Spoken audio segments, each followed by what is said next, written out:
Tuesday.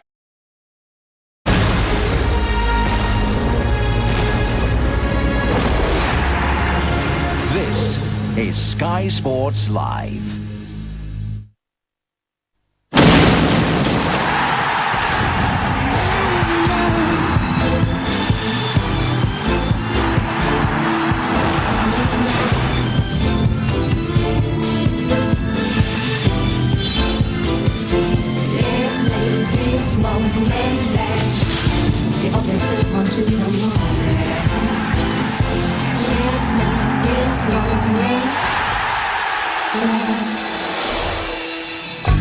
The bottom four all lost yesterday, so what a chance this is for Crystal Palace to move away from the drop zone. At their disposal, one of the hottest properties in the Premiership right now.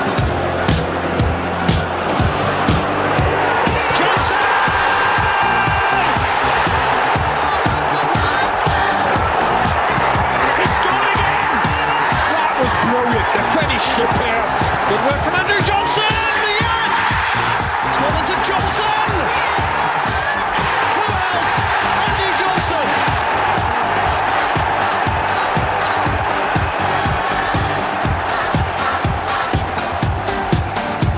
And he's the top English goal scorer in the Premiership. 9 from 14 matches this season, which is some return for his first taste of football at this level. It's 55 in 97 appearances for Crystal Palace. He's only 23. No wonder some of the big boys are casting an envious eye at Andy Johnson. And he, of course, is the man who's masterminded Palace's return to the big league. Mr. Incredible, they're calling him in these parts. And we'll tell you why later. Well, there was a time, of course, when Charlton played their football here back in the late 80s and early 90s. They've made the short trip here again today, hoping to record only their second away win of the season. We're in South London. Our live Super Sunday football comes from Selhurst Park. From the Barclays Premiership, it's Crystal Palace against Charlton. Just 12 miles between these two clubs, so there's a lot of pride at stake. It's a genuine local derby, and it can get a bit lively as well, although this is the first time they've met at this level in the Premiership. You might recall we came here earlier in the season and watched Crystal Palace play Chelsea, and it looked grim for them then, but it's better now, a lot better. But what of Charlton, who are only 5 points better off than Crystal Palace, and that on the back of their best ever finish in the Premiership last season? We're joined this afternoon by Chris Powell, who's still on the books at Charlton but plays with West Ham now, of course, and Trevor Francis, whose legacy to Crystal Palace was Andy Johnson. And we'll talk more about him later, Trevor, but is he doing better than even you thought he might? I think so. I always knew he had potential to do well in the First Division. He got 30-odd goals last season, but to do what he's done this season is quite remarkable. Just in that little caption there, some of the goals that he's scored, such a variety. I'm pleased that 1 or 2 have gone with his left foot, because he was always reluctant to kick with his left foot.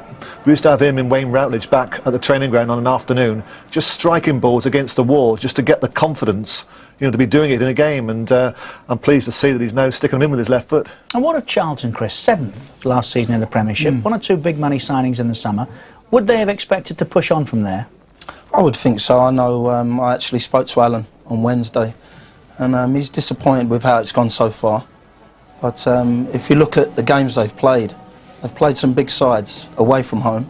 The away form has been the trouble spot for them so far this season, and it's a big game for them today. They've only won 1 on the road, and I think really, you know, the fans were looking for them to sort of be in the top 6 this year, but there's a lot of football to be played still. Would there be some concern, if they lose here particularly, that the clubs below them might be nibbling away to a great degree? Well, yeah, I mean, Palace will be looking at this game for the win to sort of be just 2 points behind Charlton, and you know, I really feel that Palace will really go for it today.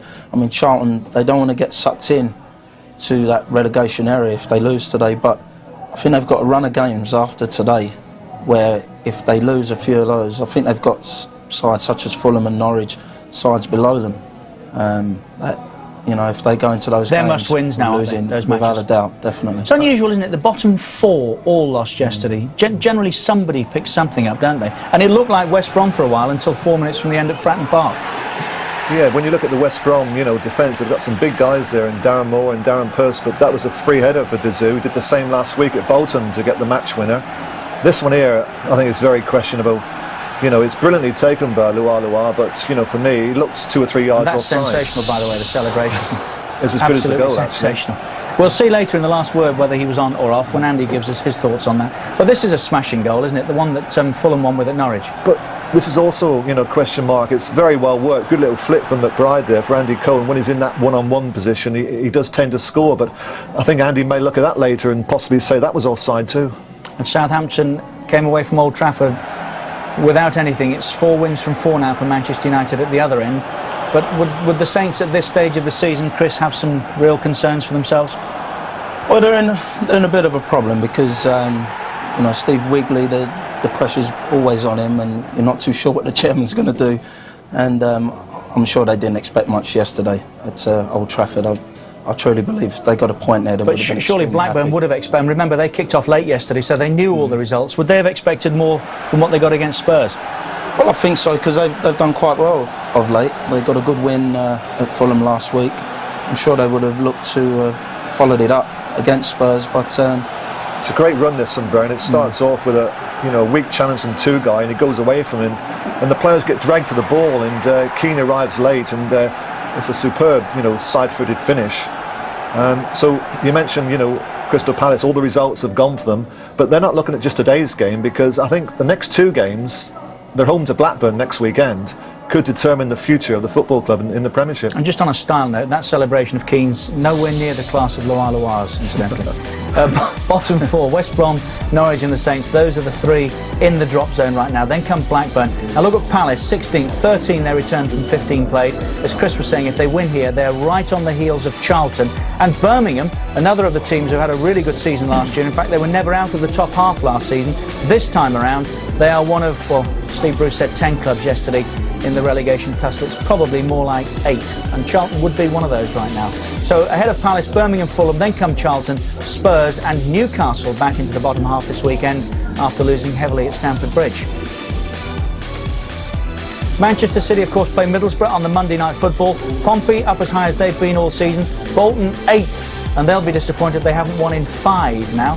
Liverpool and Villa, 1 apiece at Villa Park, so no change for those 2. Then it's Middlesbrough, Manchester United 4, Everton just keep going. They'll probably be thinking 7 more points and we're safe. And anything after that is a real bonus. They sit there 3rd. Of course, the top 2 still Arsenal and Chelsea. Form guide. West Brom rock bottom now. It was Spurs this time last week. Things change. Newcastle and Birmingham, the other 2 in what we would usually describe as the drop zone places. Then come Bolton and Norwich. Charlton, 2 wins, 4 defeats. So probably a point here they would see as some progress today. Southampton, Spurs, Blackburn and Liverpool in the bottom half. And it's Palace as they were last week. 2 wins, 2 draws, 2 defeats, and that sort of form would be good enough to keep them afloat, almost certainly. Then it's Portsmouth, Fulham, Manchester City, Arsenal 6th, Everton 5th, Middlesbrough, Villa still sit 3rd, Manchester United and Chelsea top of the pile. The only team unbeaten in their last 6 in the Premiership. Let's get the team news sorted out with Mark Bolton. Just the one change to both starting 11s. No change for Palace at all today. It's the same starting 16 from the last game.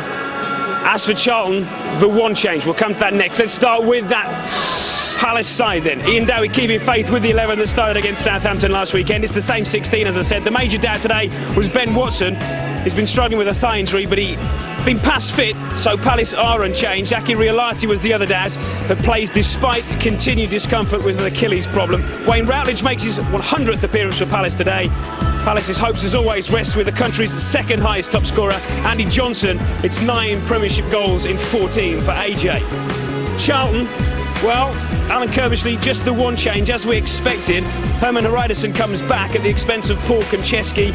Centre-half-wise, though, Chris Perry remains out with a groin problem. Charlton do have defensive problems. They have the worst away record in the Premiership. And coming by goals hasn't been easy either. Charlton have scored just 5 times in 7 away games. And not in the last 2 fixtures at all. For them, it's not a question of Johnson, it's Johansson, Jonathan, He's hit 3 goals in his last 5 games. All eyes on him for the Addicks today. That's the 3rd time, Trevor, that Ian Dowie's been able to name an unchanged team. How much of a bonus is that for a manager?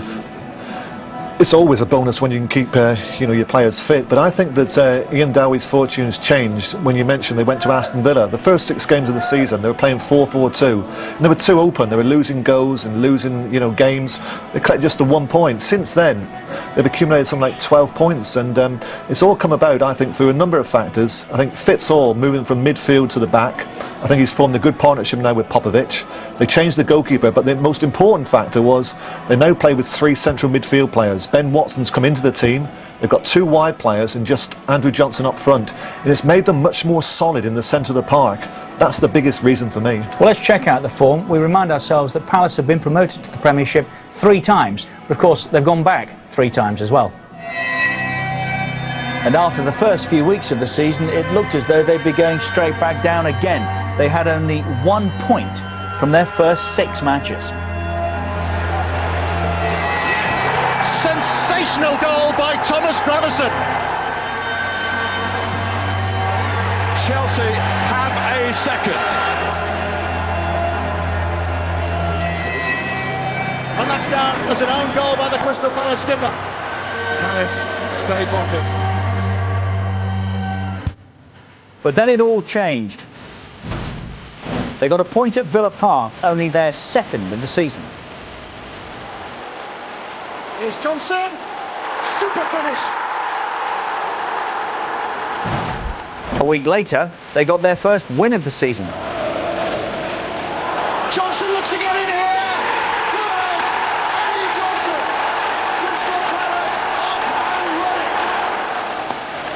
Lives with the corner again.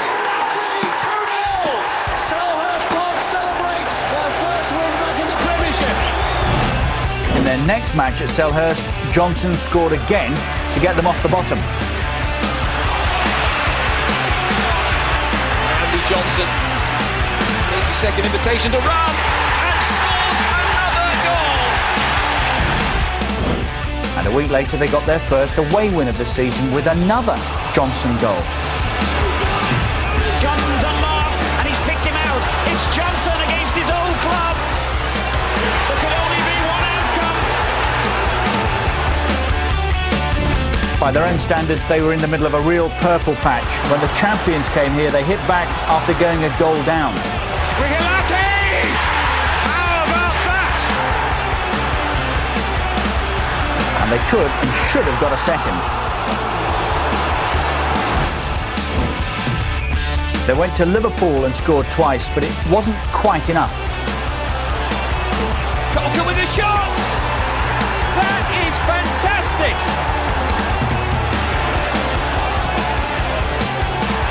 It's Michael Hughes! They lost in the final minute. Oh, it's just in, and Liverpool ahead for a 3rd and surely final time. Since then, they've lost at home to Newcastle, and last week, they got a good point at Southampton. It's Andy Johnson.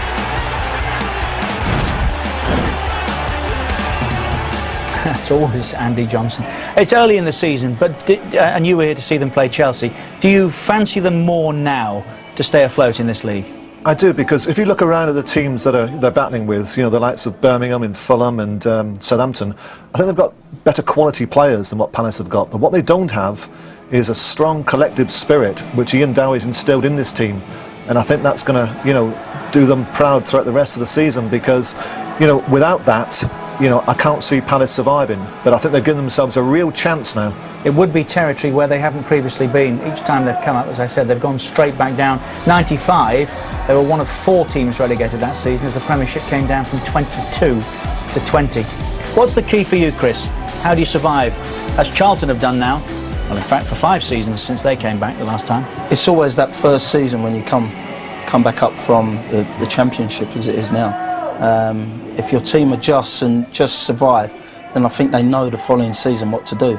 So this is a massive season for Palace, but like Trevor said, I feel they're well equipped. They have a togetherness and a spirit that will see them through a lot of games, a lot of tough games. How have they done for you so far? Sorry? How have they done for you so far? I quite like what they've done. They had that initial period where they were sort of, a bit unaware of what they were going to come against.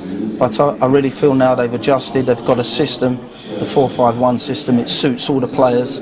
And I really feel that the three sides that have come up, I think they're the best equipped. In fairness, Trevor, at the end of that spell, if they had gone under 1 point from their first 6 matches, then you could have forgiven them, couldn't you? It's been a tremendous effort to get this far even. And once again, that's credit to the manager for recognising that they were leaking goals.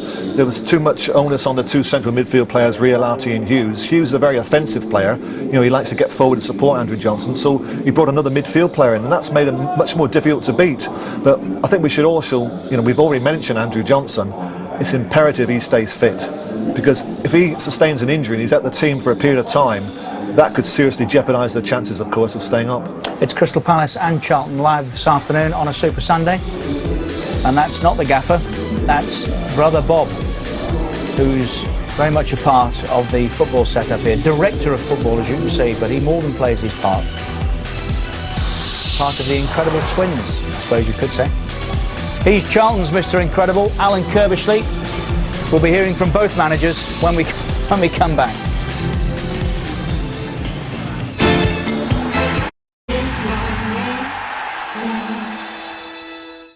We're at Selhurst Park this afternoon for the South London derby between Crystal Palace and Charlton. Sky Digital viewers, we're interactive, of course. Push the red button on the remote control and enjoy the facilities there. In the company of Chris Powell, who's still on the books at Charlton, and Trevor Francis, who of course used to manage Crystal Palace, and we'll talk more in a moment. Well, what of Charlton's form? 7th, remember, last season they finished, which, as we've said, was their best ever finish in the Premiership. So many expected more this season, but it hasn't happened. They lost heavily on the opening day of the season at Bolton. Herman Hreidarsson takes up the story. We had a game, at the Reebok, but didn't turn up. That's about it. Pedersen onside. Davis with the run into the centre. Still it's Pedersen. He'll go himself. Another stunning strike as Bolton run riot at the Reebok. We were desperate to bounce back and forget about the first game. Hreidarsson. Good cross. Jeffers, yes!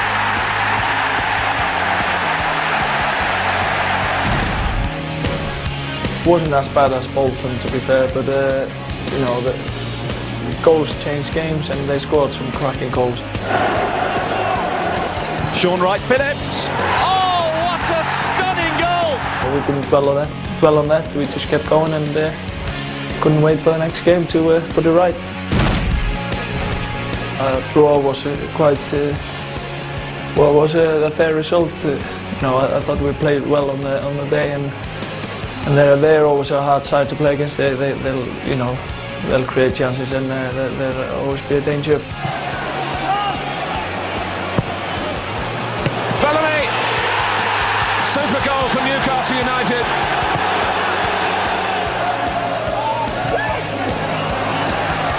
But here's Lisby.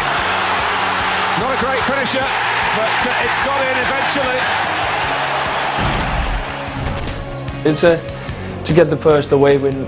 It's vital for you just to get over that little barrier. Johansson, Luke Young, great play! What a goal! We got a 3-0 lead, and absolutely cruising at that time, and a long ball in the box and a penalty out of nothing really, and we got a man sent off.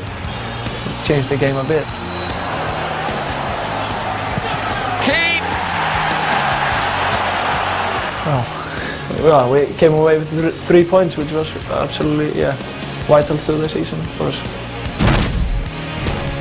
It was great again to get that clean sheet, and 2 wins on the spin is always it's a massive boost for everyone, and you climb in the league when you get that. Now Johansson, Ewell,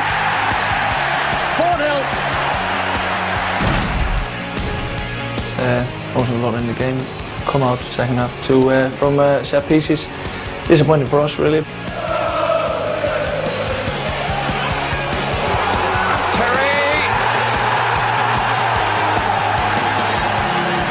Here's the manager, Alan Kirbishley. Alan, is there an extent to which the last two results are just null and void, being Manchester United and Chelsea? No, because we didn't play well, and you know, the least I expect from my players is, no matter if they're playing the top teams, is that they compete. And you know, we never really got going in them two games. Very disappointing after the back of the Spurs and the Norwich results. So we come back into it today, and we haven't treated this any differently as the other games, but we need to get back on track again today. Beneath you, only Fulham have won this weekend. Does that allow you to relax a little going into this game? I don't think there's any relaxing in the Premiership. I think week in, week out, as you find, you know, Norwich went and won at home against Southampton, get a great point at Birmingham, then lose the next week. You know, every game in the Premiership is a tough one, and this will be one today. I think Palace will be looking at it. You know, if they can get a result, they can push away from that bottom. Same thing for us. If we get a result here today, then we can look behind us and there's a real gap instead of a little gap. It seems ridiculous to say it, but do you feel that you need a result today? I think we both do. I think that local derby, I think, you know, we've just lost 2 on the spin, and you know, the great thing about my side over the years is that we've managed to bounce back. We don't let it go on too long, and we can't allow this to go on too long. You know, we've had 2 defeats, we've got to put a stop to it, and hopefully we'll do that today. And personally, do you need a result as well? Wouldn't have thought so. Thank you. Good luck. Thank you. 9 years he's been with Charlton, masterminded, of course, the return to the Valley and most, if not everything else that has happened there, he would say with the help of many others. But after 9 years at Charlton, even he is suggesting perhaps the time has come for a change. Do players get a little tired of hearing the same voice? I wouldn't say that. What I would say is Alan's done a remarkable job at Charlton, and there's been times where he could have moved on, stayed loyal, which is great to see in this day and age, because obviously managers, you know, a lot of the time when results don't go too well, the chairman and boards get very hasty and let them go. But Charlton when there have been rough times, they've stuck by him and supported with what he's wanted to do. And I feel I feel Alan has done what he set out to do at Charlton. He's got them back to the Valley, got them in the Premier League, and I really feel there's a point where I feel he has to test himself now. You know, and you feel he's at that point then? Possibly, yeah. I really felt even maybe a season back when I think Spurs were looking at Alan, and maybe that time was right for him to test himself and go on and see what he could do at a club where the pressure is a bit more. They don't expect much, but in saying that, the Charlton fans this year are expecting a bit more because of the finish of last season. I mean, you've been around and stayed for a number of years in one place, Birmingham specifically. Is it possible to get into the comfort zone? I remember Brian Clough once saying to me that 3 years is about the maximum you should stay at a football club. And you see more and more managers now, you know, changing football clubs. Obviously Alex Ferguson's the exception.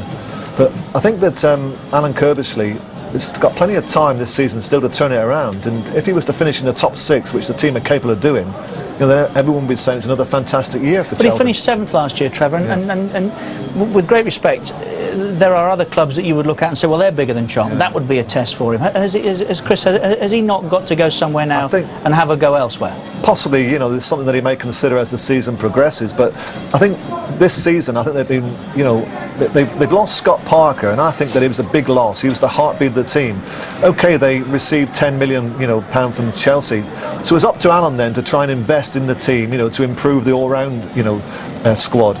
And I think the return that he's had for some of the players that he's invested in has been very poor. So I think he's been a little bit let down by the, you know, the performances. Do you want to be specific? After the show's finished. I'm not playing. But would players like, I mean, but then obviously it's not difficult to work out who you mean. Danny Murphy came with a big reputation. Are you saying he hasn't yet produced for them? Danny Murphy is not a Scott Parker. I think Danny Murphy's a very good passer of the ball, you know, but I think this afternoon, you know, Charlton are going to play like for like, you know, with Palace by having 3 central midfield players, so that may suit Danny Murphy. I'm not so sure how effective Danny is now playing in a two-man central, you know, midfield partnership. I think up front, you know, Jeffers has been a top goal scorer, you know, throughout his career, you know, but he hasn't done it for Charlton. Rommedahl, you know, was regarded as like a fantastic signing when he first came to the club. It's a little bit like Gronkiar, you know, for Birmingham. There was a great expectancy, you know, from these two, you know, Scandinavian players to perform well for their clubs, but both of them have really underperformed. Well, it was about a year or so ago, December the 22nd, when Ian Dowie arrived at Crystal Palace. Then they were 19th in the First Division. If you think about what's happened in the interim, by anybody's standards, that is incredible. Well, I certainly think it is around here, anyway. Oh, he's done an incredible job. I used to come here and watch him when he was actually a player. He was incredible then. Some of the results we've had lately just speak for themselves.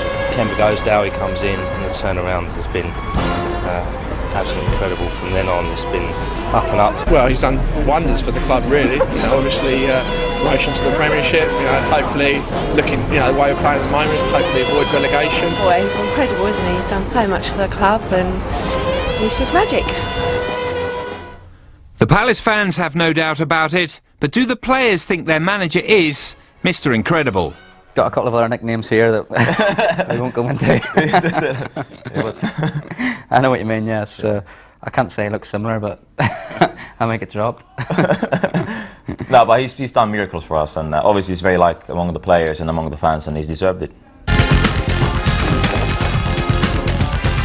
Showtime. Johnson, more than capable of scoring, and he very nearly did, and Neil Shively has! With the boxing motto, one more round, Dowie inspired Palace through last year's playoffs.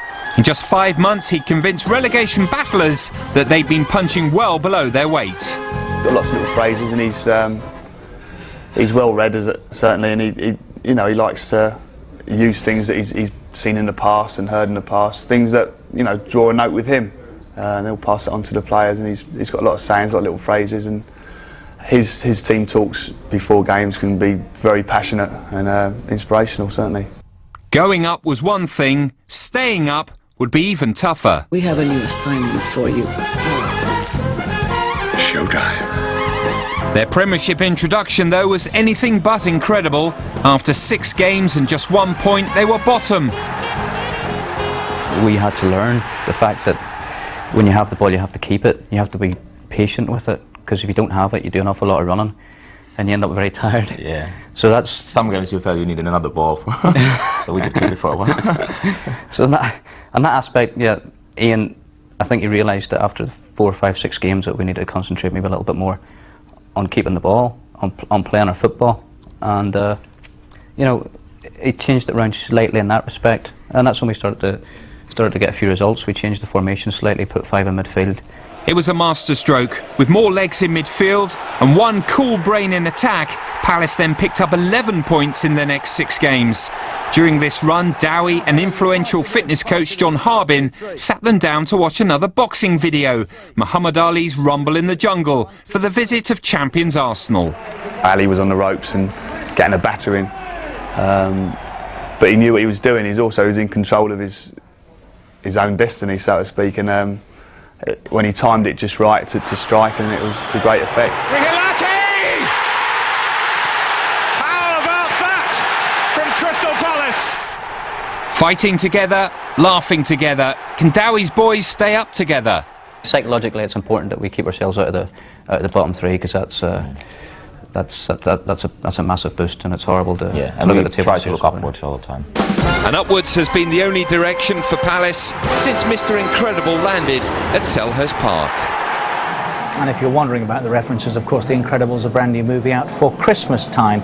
A Guy Havord reporting. I can't see the likeness, though. Can you? And never mind bounce back ability, perhaps Showtime should be his new catchphrase. Here is the manager of Crystal Palace. You don't need me to tell you the 4 sides beneath you all lost this weekend. Will that play a part in your team talk, pretty much? No, I don't think so. I think if you start worrying about what other teams are doing, you can lose your focus on what we're doing. You know, the results are what they are. You know, we've had some disappointing weekends. What we must do is take care of our own job. We've got a difficult task on today against a Charlton side that Alan's shaped in his own image, and they're going to be a very, very difficult task. But you know, we're at home and we've got to be positive about it. They're not on good form. Are they the kind of team at this stage that you should be looking to beat here? Well, I mean, it's a game we want to win and approach it in a manner to. I think it's disrespectful to say we should win. You know, Charlton have been an established Premiership side. We're emerging, so we've got a hell of a way to go to be as good as Alan and Charlton are yet. But we're certainly going to approach the game in a real positive manner. We do feel that it's a game we can really have a go at. And, you know, we're going to get that, and we're going to be nice and aggressive in the way we play, and hopefully that'll be good enough. But you know, they've got players in their side that are liable to hurt you. So it's going to be two sides of the game. I think it's going to be an open game. I hope so, and we're going to try and be nice and expressive today.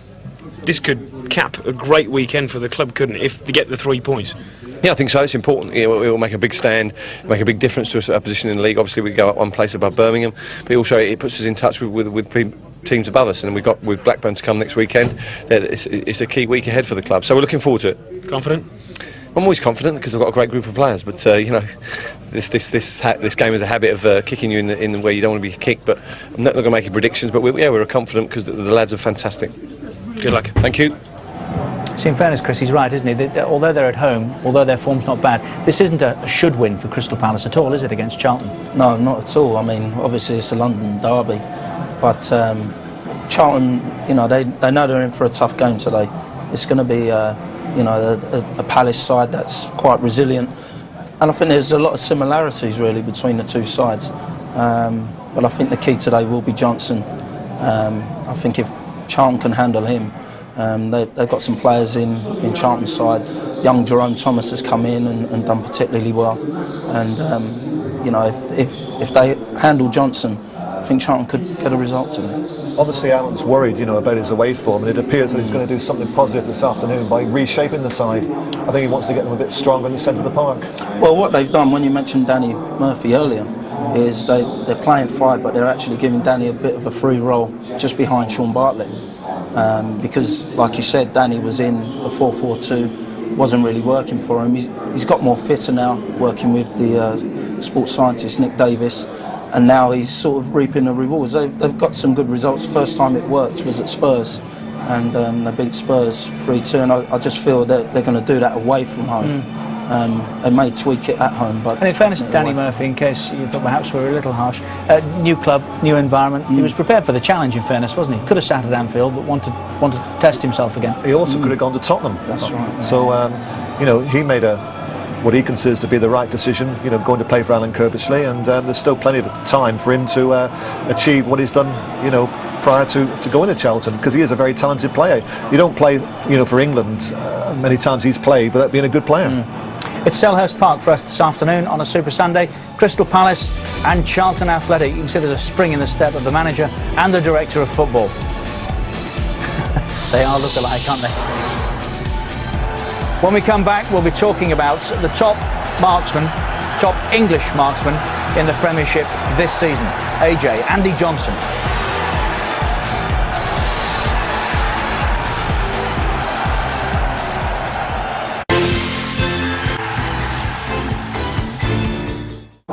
Spanish football led this evening on Sky Sports. Real Madrid played 10 points back on Barcelona now and ahead of a very important week for them in the Champions League. 8 o'clock start tonight, Sky Sports 1, and tomorrow, confirmation of the Monday night football. It's Middlesbrough and Manchester City, 7 o'clock start as usual. Champions League coverage this week, Tuesday and Wednesday night. This afternoon, it's the Premiership. We're at Selhurst Park with Crystal Palace and Charlton. It's a proper derby, 12 miles between them in this part of the world. And remember, Charlton used to play their football here. 5 seasons they had at Selhurst Park back in the late 80s and early 90s. There's just 5 points between them now at the wrong end of the Premiership. We're joined by Chris Powell and Trevor Francis, and we'll talk more shortly. But right now, the latest in our series of Premiership people. Do you remember this fella who started his career at Wolves and had the good fortune to play with Andrew Gray? John Humphrey, right back, who got promotion with both Crystal Palace and Charlton, as it turned out.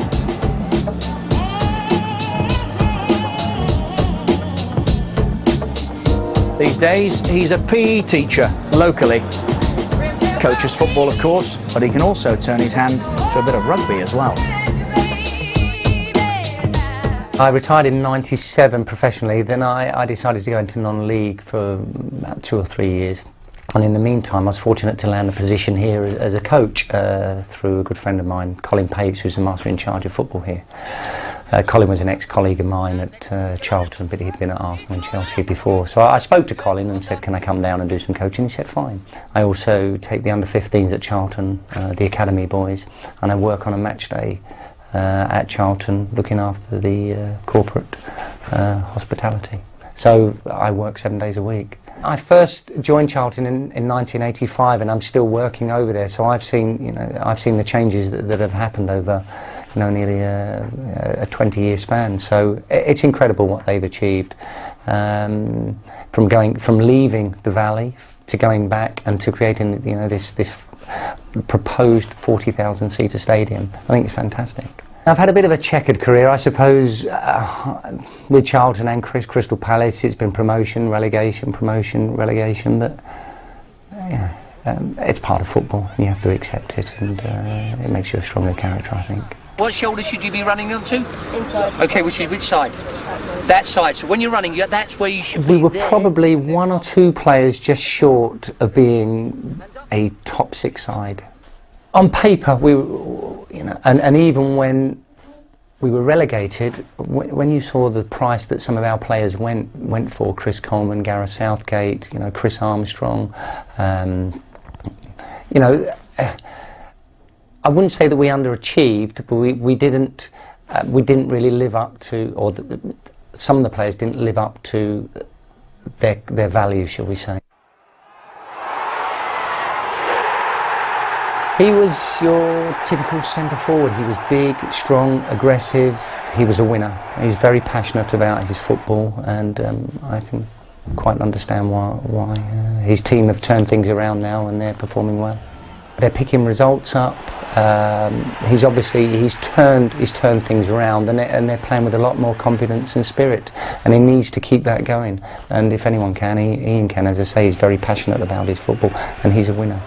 I knew that he wanted to go into management and into coaching, but certainly the passion that he has and the commitment that he has, I don't see any reason why he shouldn't go even further than Crystal Palace. He plays in a position, of course, where it's easy to get forgotten at full-back.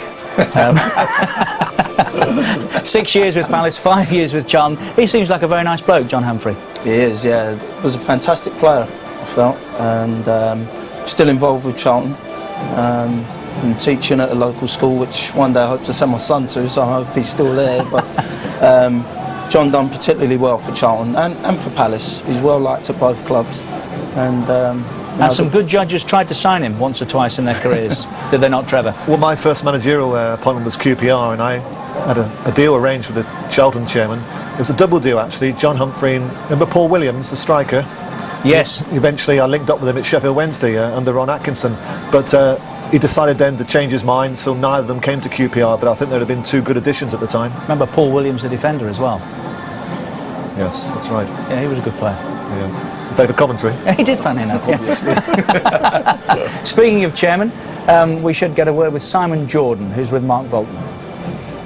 Simon, difficult start of the season, but you look to have weathered that storm. Are you surprised how well it's all going? No, I think we've got a good squad of players. We've brought in 13 new players, which take time to bed in. Had a few injuries at the beginning of the season with certain players being out, but I think we're coming together. We've got a unity. Ian's a very strong leader, so it doesn't surprise me that bit by bit we're getting ourselves together. Money to spend in January, if so, how much, and how far can this club actually go? Well, I think that when it's evident you'll need to strengthen. Every club needs to strengthen, whichever level you're at, and we'll be looking to do that. I'm not going to qualify exactly how much we're going to spend, because that kind of sends a signal to people that you might want to buy from. But Ian and I are very ambitious. I haven't spent 4 years trying to get into the Premiership for us to go out at the first opportunity. And with strong leadership and a good group of players that we've got, I think we've got a good chance. We strengthen, and we'll see if we can push on. Could you clarify for us comments attributed to you this morning in the national press, where you were said to make comments about fellow chairmen in the Premiership and other big clubs, which won't exactly endear you to those chairmen or those clubs? No, I mean, it's an article that I'm bitterly disappointed in, because it's very unrepresentative of exactly what was said. I was asked, do I get on with all football club chairmen? And I think it's fair to say that in no walk of life does everybody get on with everyone. I made a comment. There was a piece of language that was attributed to that article, which is a little unfortunate, but in the context of the article or the conversation I was having, it's unrepresentative. I have the utmost respect for 90% of my fellow club chairmen, and I'm a little embarrassed and disappointed that this article has come out in the fashion that it has. I was also asked questions about what games would I enjoy, And I mentioned the games I would enjoy, and it didn't include Man United and Arsenal. So I was then asked, why doesn't it include Man United and Arsenal? And obviously, as a team that's just been promoted, playing the top teams in the country, I like to win. And the likelihood of us winning those games is unlikely. So, you know, that then became that I had no respect for Arsenal and no regard for Man United and Arsenal's achievements. And anybody involved in English football that doesn't respect the achievements of Manchester United and Arsenal has got to be insane. And I'm not one of those. So, I don't know if that clarifies it, but it certainly is the reality of it. The article I am disappointed in, and I'm a little bit upset and a little bit embarrassed. And I've made various phone calls today to clarify that embarrassment, because in no way do I want to disrespect or have disregard. Certainly, even more so as a Johnny-come-lately in the Premiership, it would be even more embarrassing. Politics aside, just a quick prediction. I don't predict. I'm optimistic. I think that if we play as we can play, then we can win the game, but that's another matter. I sense you're even being diplomatic at the end. That's a surprise. You never know. Thanks for joining us. What's he like to work for, Trevor? He rang me before we went on air and he was bitterly disappointed about that article this morning. He is his own man. He's Palace, you know, through and through, has a great affection for the football club. His style of, you know, chairmanship is very different to most chairmen. He said there that 90% of them I think he gets on with. I think the one he doesn't get on with is the Birmingham chairman, but apart from that, I think he's fine. He didn't want you to sign Andy Johnson though, did he? Well, I had a choice. Birmingham gave me a choice, Tommy Mooney or Andrew Johnson. Now, Tommy Mooney has always been a prolific goal scorer, but because he was 31 years of age, you know, Simon wasn't interested in that. Andrew Johnson, he wanted me to, you know, tell him all about him. I thought at £500,000 it represented good value, and I felt that he would go on to become, you know, what he is now. And I'm sure they've got absolutely no regrets about it, because he was 21 when he came to the club, and there's no reason why that he can't continue to progress. I mean, his rise to stardom has been quite remarkable. From the days at Birmingham when I gave him his debut, he was an up-and-coming youngster who I used to use sparingly from the bench, but he was always a problem for defences when he came off the bench with his pace. He would constantly get in behind them, and his all-round game has improved so much. You know, that's a typical Andrew Johnson goal, except that's with his left foot. He normally puts them in his right foot. I mean, the variety of goals here in this clip are some outstanding goals, and he's also a joy to work with. You know, over the players that I've worked with over the years, you know, it just never calls you an ounce of problem. Whatever you ask of him, he just gets on and does it. And he's so important now, you know, to Crystal Palace, because, you know, he is their goal scorer, and without him, the team would suffer. I think the one area where he's improved upon, he's had to do it, playing as the lone striker, is his hold-up play. That's never been, you know, the best, but I think at the moment, you know, he's starting to get a hold of it and allowing other players, like the wide players, Kolko and Routledge, to join up with him, and also Michael Hughes from midfield. And you don't do that from midfield unless your centre-forward gets a hold of the ball. Well, if we were chairman and you'd said that to us, we'd have signed him. That's a certainty. And we'd have been right, wouldn't we? How much better can he get? What can he achieve? Well, I may upset, you know, one or two at Crystal Palace by my next comment that it may be the next stage that he needs, you know, by going to, you know, one of the top clubs in now. When I say that, you know, I think at this moment he needs to still learn his trade here at Crystal Palace. You know, they've been good for one another.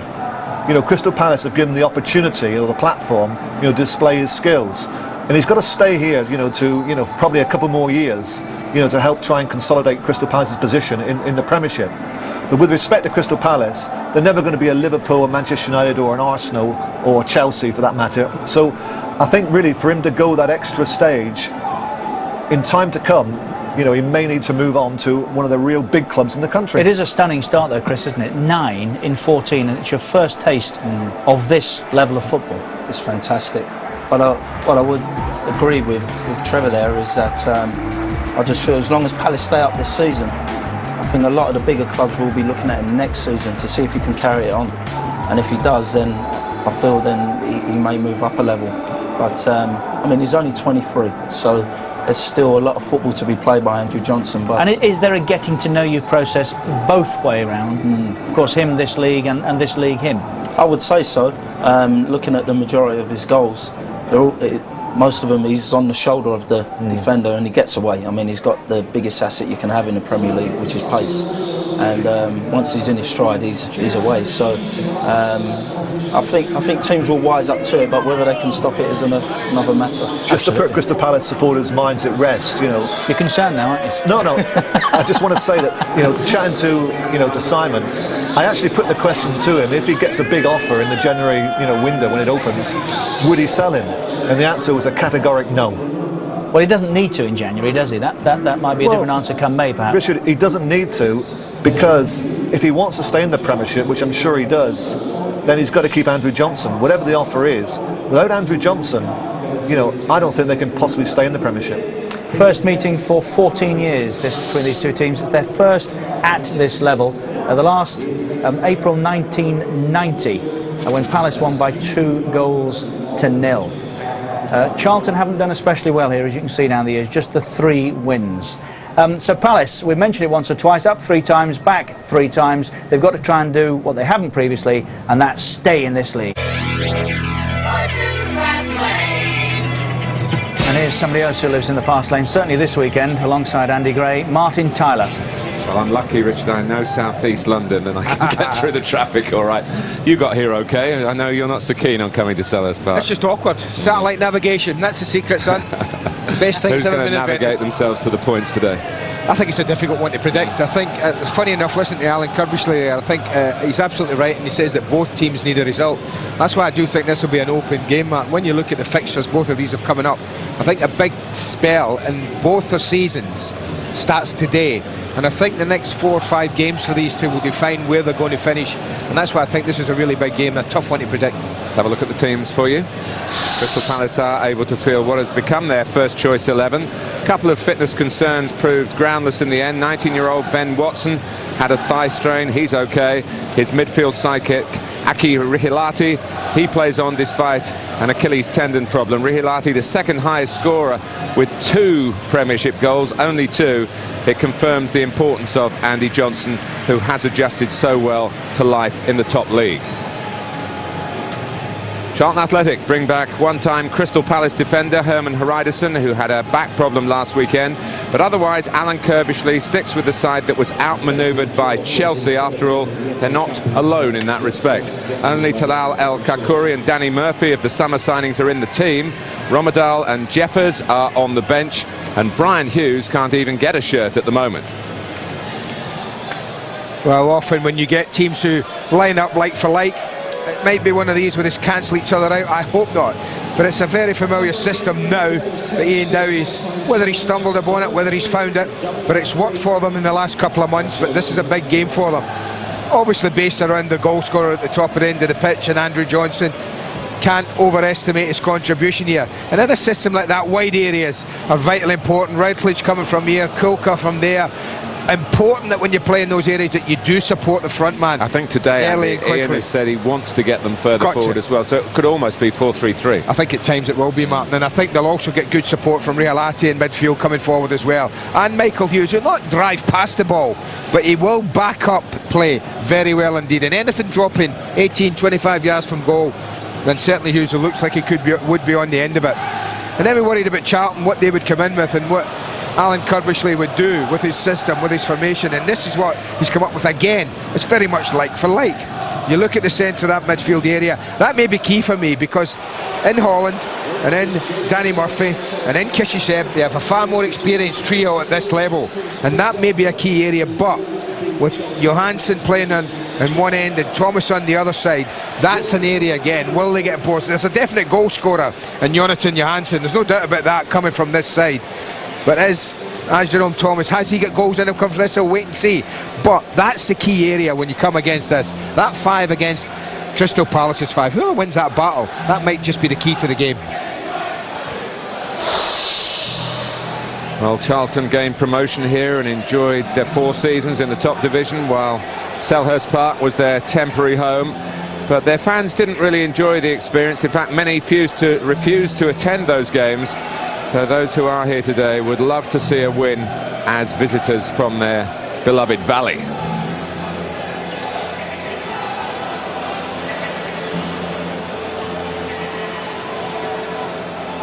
I was here, Andy, for the Arsenal game, and the atmosphere was tremendous, electrifying really. It's another London derby, and in the stadium actually the fans are looking on the big screen. Yeah, the FA Cup draw. FA Cup draw. Should we tell them who they just drew? Go on. Yeah. The big cheer went up because Crystal Palace have just been drawn away to Sunderland. Brings back a few memories, doesn't it?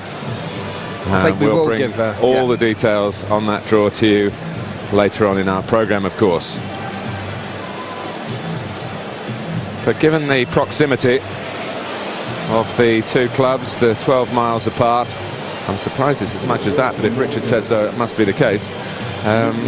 Yeah, but it takes you 2 hours to do that, 12 miles. That's what he didn't say. It is quite a rarity, this fixture. And I think that's what's tickled the locals. We are, as they say in these parts, very much south of the river, where the traffic can be terrible and where the taxis don't want to go, even when the traffic is not terrible.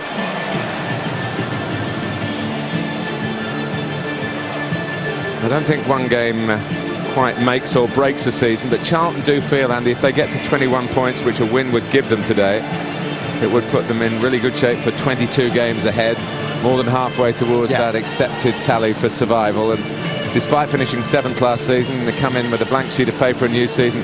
We've got to get to those 40 points again. I think that's fair, and getting to them sooner rather than later is what Alan wants to do. But what I think the big disappointment from Charlton fans that you do realise is that having finished 7th and then, in their eyes, made the squad better and added more quality, they haven't seen that come to fruition yet, and they've actually gone down rather than up. And I think that's a disappointment. But it's not easy to bring new players in, even to the best clubs, and have them gel right away. So it may be the back half of the season where Charlton start to get the players that they've brought in playing, performing, getting goals, and they may start to move in the right direction again. They're here as the established Premiership club. Crystal Palace, who yo-yoed through the early years of the Premiership and back down to Division 1. They've never, since the Premiership was formed, stayed up for a second season. But it's a reachable ambition for Ian Dowie. Charlton in their change strip today. They're coming off the back of Manchester United away and Chelsea at home. They'll be hoping to make this more like Tottenham away and Norwich at home, when they showed a winning touch in both those games. Sorry if I'm a bit quiet, I'm still watching this FA Cup. Yeah, there's one or two really intriguing ones coming as well. Tony Popovic has got his focus on what lies ahead in this football match, the captain of Crystal Palace.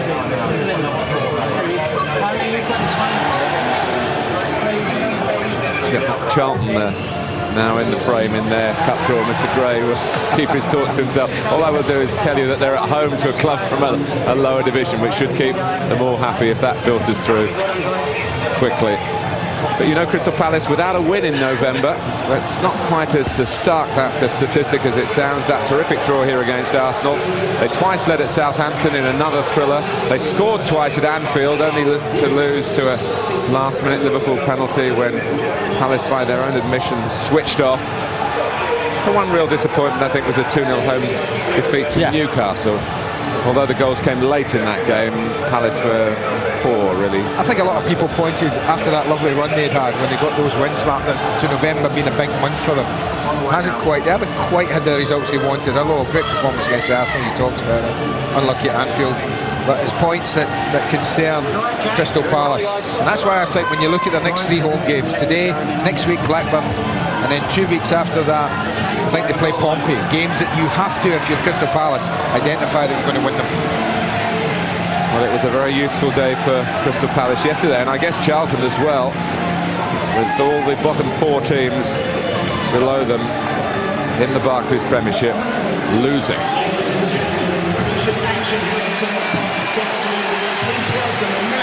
Well, the last meeting here was in Division 1 4.5 years ago. But thousands of fans have now the experience of a Premiership first. It's Crystal Palace against Charlton. Join us for it live right after the break.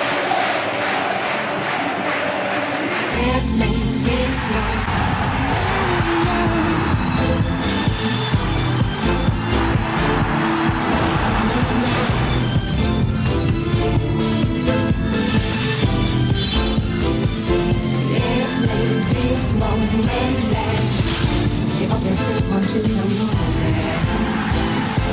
It's not this moment.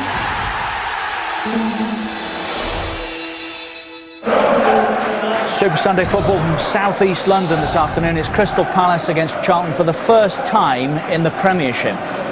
Sky Digital viewers can go interactive, push the red button on the remote control, follow the instructions. That's where you'll find that menu page. Amongst the highlights on offer there, player camp, and we'll be following Andy Johnson first up. FA Cup draw's just been made for the third round. We'll have a look at it in detail at half-time. Amongst the highlights, Exeter, who go to Old Trafford, and Scunthorpe, who go to Chelsea. Palace have got Sunderland, and it's Charlton against Cardiff. Match commentators here, Andy Gray and Martin Tyler. Thanks very much, Richard. Since the Chelsea game last weekend, Luke Young has fitted in becoming a father, mother and daughter doing well, and dad, I guess, but Luke was the only member of the Charlton squad to be put up in a hotel last night in case of interruption to vital pre-match sleep.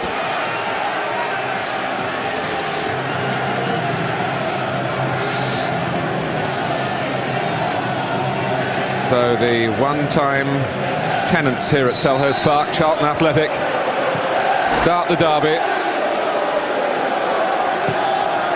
in 13th place, a win, and they go into the top 10.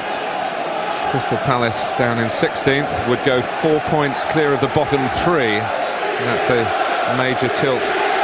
So the mathematics for them. Yeah, I don't think that's quite Alan Kirby had in mind when they won kick-off there. Martin just to play the ball straight out of play.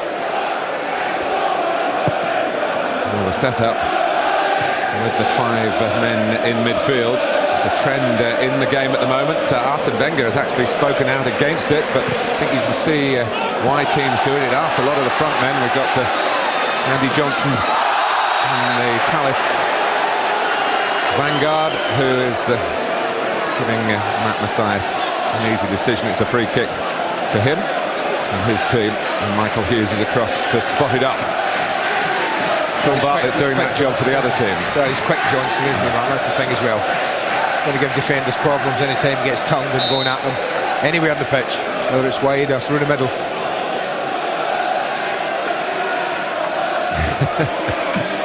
The semaphore between Watson and Hughes.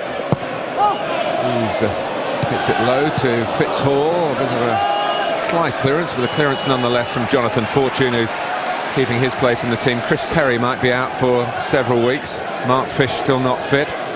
Richard Rufus and Gary Rowett retired, so they've got some problems at the back. Charlton, bad luck and bad injuries. Boyce with the throw. It's the first season at this level, having stepped up a long way from Luton Town. Routledge found some space, got into it. Needs a good cross here. Rihilati typically was trying to connect at the far post. His fellow Finn Jonas Kolka. And some early examination of Charlton at the back. Both full-backs of Charlton, what to do there. Luke Young first of all, then Haraidison just. Haraidison was the more important header, he just felt. But this is good, lovely little play from Routledge. Look at this, just in between players he goes, sees a little gap and he's through it. And he drops a lovely ball in, nothing wrong with that. And with Kolka returning it from the other side, it's what Ian Dowie wants from his wide players. Johnson for Kolka. Fast start here by Crystal Palace. That's poor. That was poor. 2 decent crosses, but he must have known he'd left everyone behind. He must have known his teammates were playing catch-up to get into the box. Boyce, Rihilati.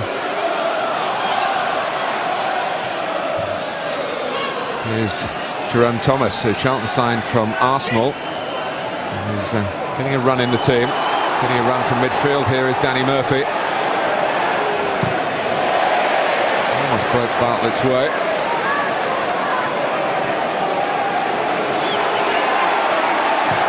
Boyce to measure the clearance, but it was coming out by Holland. Players on both sides flying in.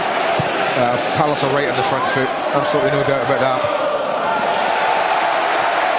Started with a really high tempo. That's what Ian Dowie likes, and Palace at the moment. Now having to concentrate on defending with high organisation. At Hridison's long throw. Partially away by Kolka, headed by Kishyshev. Hridison, who was in a Crystal Palace team that was relegated from the Premiership in 1998. Oh, there was a break on. Hughes eventually got into a position to try and play the pass, but it was a little too late. It's unlucky. If he had a picture, certainly could have released Kolka. Ball running by Watson. Not so good by Murphy.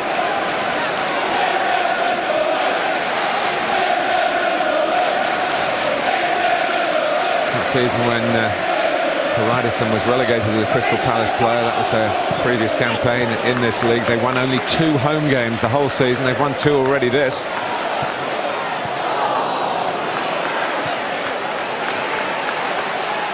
Watson got his first under-21 cap for England last month in Spain. Reward for his run in the Crystal Palace senior side. Young let it bounce, not always the best policy, but I thought he had time. He had Kolka to deal with. It's a Palace throw. Well, at the moment, Charlton just got to see this out. I don't think they would have been surprised. Obviously at the start, the ferocity of the start from Palace. And what you have to do, you're away from home, you're under a bit of pressure, you've got to see it out. It's not a throw, it's a corner. And it's Hughes who plays it in from a different angle. Bartlett using his aerial ability in his own penalty area.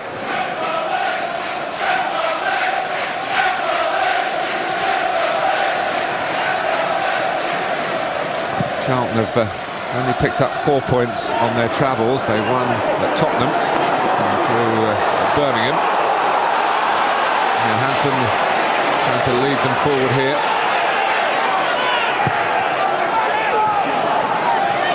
Murphy.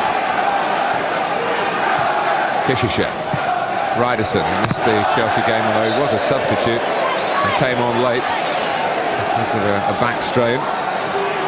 Doesn't miss many games. No. He's an important player, not only defensively, but he does fly up and down that left side for them, gives them plenty of width high up the pitch as a fullback. And he was not in the game when John Terry scored those 2 goals following set pieces, which Charlton probably regretted. Whereas he came on after that. Rahilati. Young. 5 minutes switched at the moment. Thomas on the right, Johansson on the left. Thomas scored at Tottenham in the win at White Hart Lane, and has just been actually confirmed that it was his goal. The Premier League dubious goals panel had a look at it. There was a pick deflection off Ledley King. Johansson, Holland, Bartlett, for Murphy came a little awkwardly at him. A little quickly. That was decent movement from Jonathan Johansson here. I just wonder if he could have got control of that. They backed away from him. They get a little bit of luck, but as you can see, he's a little awkward, Danny Murphy. Never quite set for the first time shot. But that's better from Charlton. A little bit of play. Popovic. Sometimes in trying to set a fast tempo, you hurry yourself a bit too much. I think Popovic did then. A measured approach here from Kishyshev. Murphy.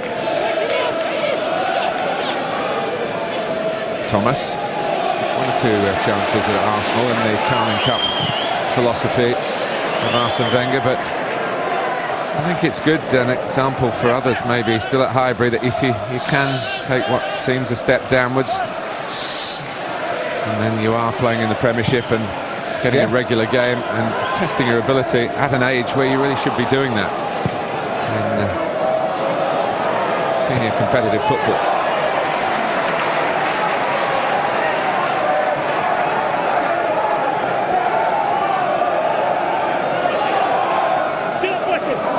Bartlett.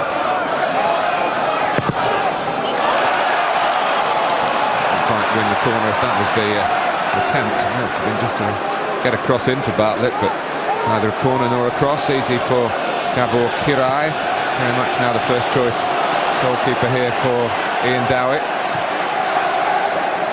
We're going to play their ball long with Popovic. It's got to be a bit more accurate than the 2 or 3 passes he's tried early on in the game. Otherwise, it's just coming back.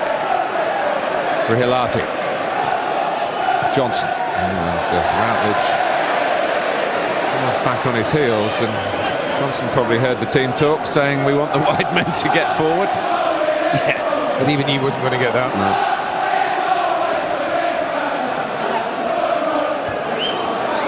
Routledge playing his 100th game for Crystal Palace already. He's only 19. And there's some talk of interest by Tottenham Hotspur. It's a good day for the London clubs yesterday, of course, including Spurs. Indeed, they are looking to sign Wayne Routledge. They won at Blackburn. Of the London clubs in action yesterday, all won. Yeah. They didn't concede a goal between them. Now let's hope that changes today. What's the respect to both these teams? Well, certainly they can't all win. Yeah, that's for sure. So much Premiership football in the capital this season. Well, that's a bit of a mismatch. That ball's angled towards Routledge like that, and Harrison going up against him.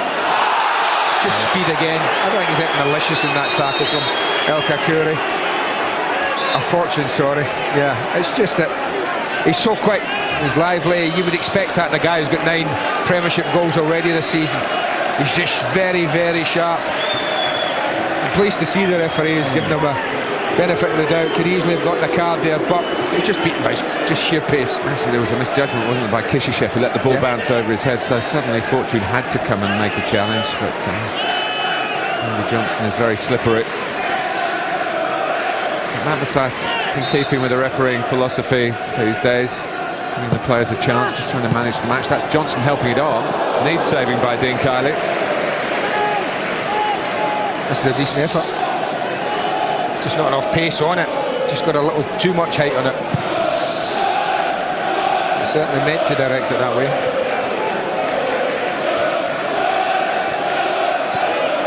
Murphy. Here's Matt Holland. Might still be his chance. In the end, Fitzhall stayed with him. Just about kept Holland at bay. Thomas. That was super football. Super run from Holland, and if Danny Murphy gets his head down and he's able to head up and pick a pass, then he is going to pick a pass. That's what he did. Super play. Given away by Johnson of all people. He's got to chase back and help defend. Or clears again. Kolka.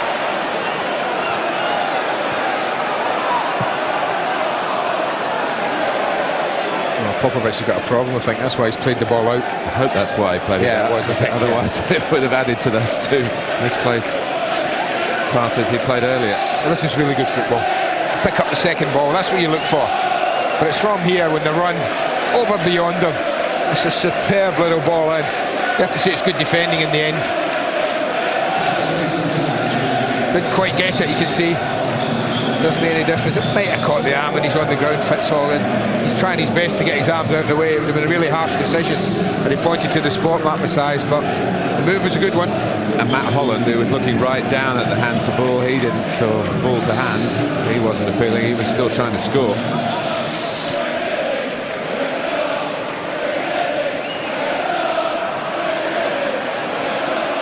No problem for the Palace skipper. They just hit the back of Bartlett's head there, yeah, as he was winning it. And of course, with the strict blood regulations this season, they'd normally stay on with that, really, but not allowed now. Nope. And they might need to change his shirt as well. Any blood on the shirt, and that has to happen. There you are. The spare is ready. That was Fortune. Cross forward by Hughes, headed by Young. Michael Hughes again. Kolka. Johnson trying to take over position. Goes over him. Only Routledge behind him. Palace in the penalty area. They are a man light, of course. Djokovic still getting attention on that far side. Oh, chase that. Yes.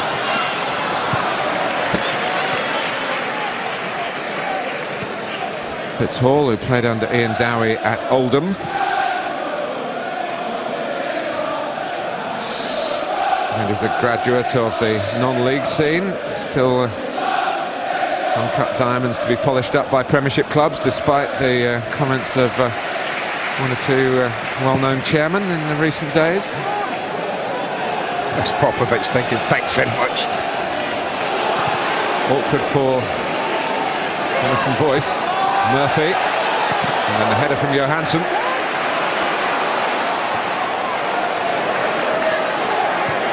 Routledge. A little bit fortunate. Hilati helped him out. And Fischer-Chef was challenged by Johnson's pace. Just made it, didn't he? He let it go over his head, then he thought, oh. Suddenly had to change through the gears. They've settled now, Charlton. Weathered that little storm at the start. Ryderson.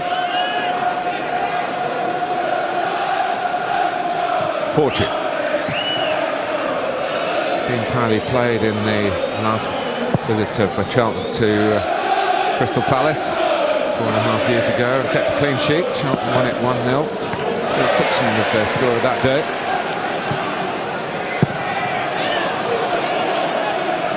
Kolka. Kakuri. Well, it's got all the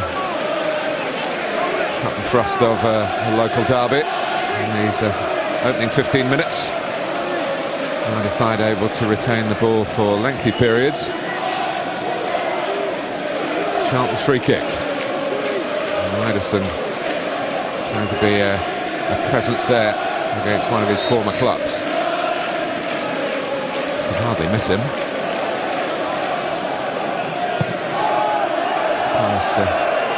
Stepping out. Well, they got caught at, was it Bolton?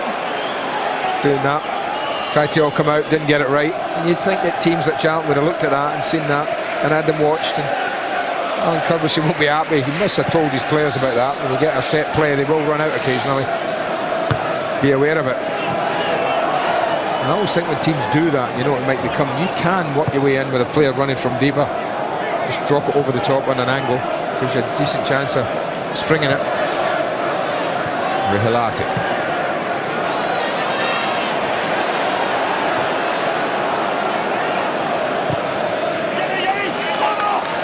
That goes Young.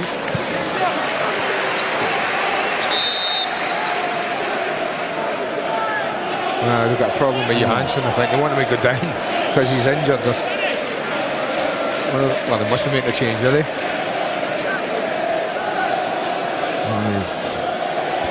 He's feeling the back of that right leg. The physio he's heading for, George Cooper, was the Crystal Palace physio until they got the chance to move into the Premiership, a bit ahead of the club that they then left to go to Charlton Athletic.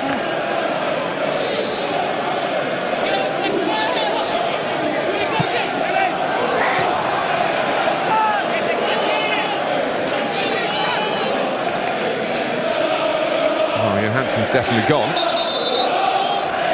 Dennis Rommedahl, who really hasn't performed yet since coming into the English game with a big reputation. The odd flash at home, I think there's been, hasn't there? But certainly very little away from home from the lad. And he's better than that. He's a quality footballer, and that's what Alan Curbishley thought he'd bought. He hasn't shown it often enough. It's a genuine opportunity for him here to maybe hit back at some of his critics. Getting on early in the game.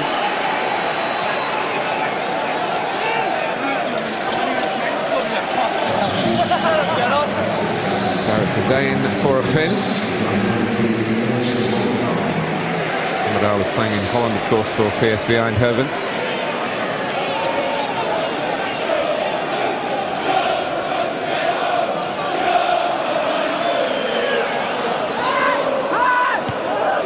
Watson up well. Put down by Holland. A thoughtful ball by Hughes, typical of his craft. One from Johnson.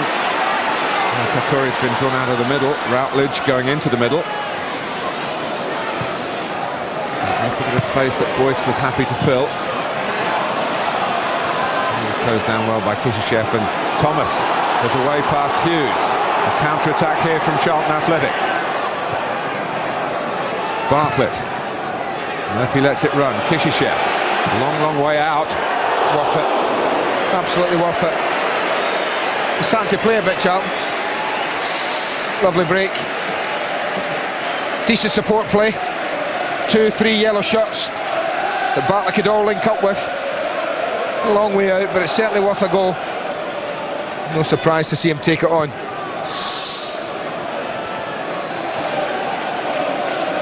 Charlton went with this formation, I think, for the first time, certainly this season, against the Manchester United at Old Trafford.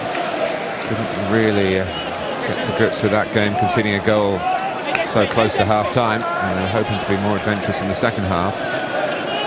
Carried it on against the strengths of Chelsea, also play one up the middle with two wide men, so it worked for that. And of course, in Crystal Palace's prevalent style of playing, it seemed the right thing to do here.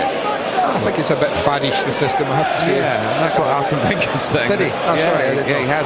And he's been saying that also it's not particularly good for the spectators. But if you've got good wide players, you can make it work, and this is what Routledge is doing here. The toes were twinkling.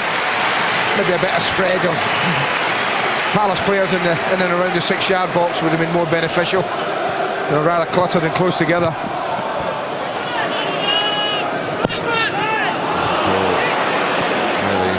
Ball as he would have liked.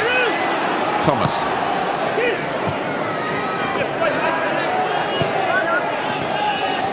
To be fair, Andy, in this game we look at the wide players. We've got genuine wingers, haven't we, Thomas? And now Rommedahl is on. Quality and width, and Dennis Rommedahl now you can have a look at close quarters by the player cam if you're a Sky Digital viewer, of course.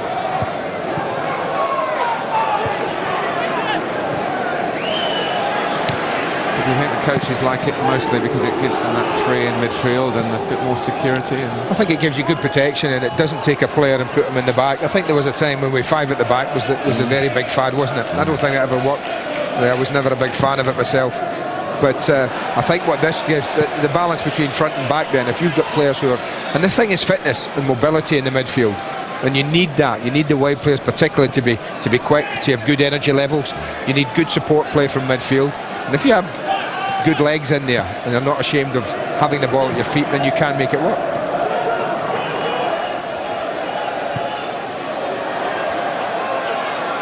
Nervy prod at it by Kirai, and then by Hall.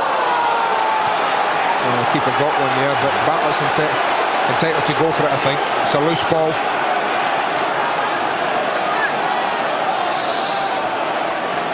Just get a bit sloppy here. Decent pressure though. And I think he's entitled to go for that. Goalkeeper hasn't made it, hasn't claimed it, they both go together. It's caught in the right arm, I think, more than anything. He's fair to Gabor Kirai. He hasn't made a meal of it either. He's got up quickly. You're never sure with goalies, so that's the thing, are you? But that's where he get caught, top of the right arm. Well, Charlton, well, the ball was to put out. Charlton are going to put it back in. Fitzhall played the ball out, thinking his goalkeeper was in need of treatment, which he was. Well, I'm not so sure he did just hook that out of play, Fitzhall anyway. You know, they were struggling defensively. But he might have thought, I'll just hook this out and get the throw back, you know. If so, Charlton are quite entitled, weren't they, to throw the ball in. Halfway through the first half, Watson, Routledge. You might be wondering whether he'll be given his first Premiership goal. But Southampton took a big deflection. It's Murphy's pass. Thomas, Routledge has to scamper back. He's bought Crystal Palace a little bit of time here until Thomas changed direction so cleverly. And a flying header by Holland. Well, at a time when you and I were talking before the game about a header that we might put in goal of the year in the next few weeks here at Sky, we were looking at it. This might well have gotten in it had he made this one count. Lovely play wide from Thomas, super arrival from a midfield player. And I tell you, a pretty good effort from Matt Holland. So he launches himself at this. It's only a foot wide. They're threatening.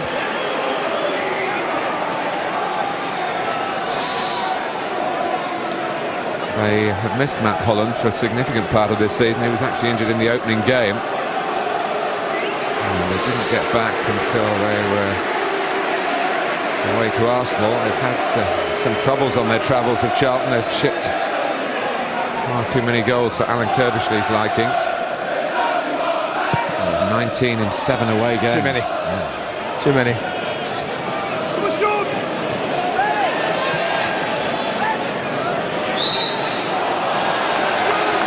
Penalised. To pick up on a point Trevor Francis was making earlier, and the current Crystal Palace management appreciate about Andy Johnson, that what a great professional he is to work with.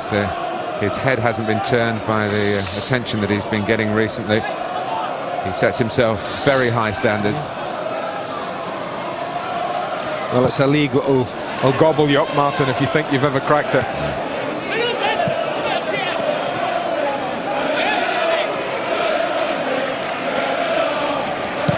Fischer.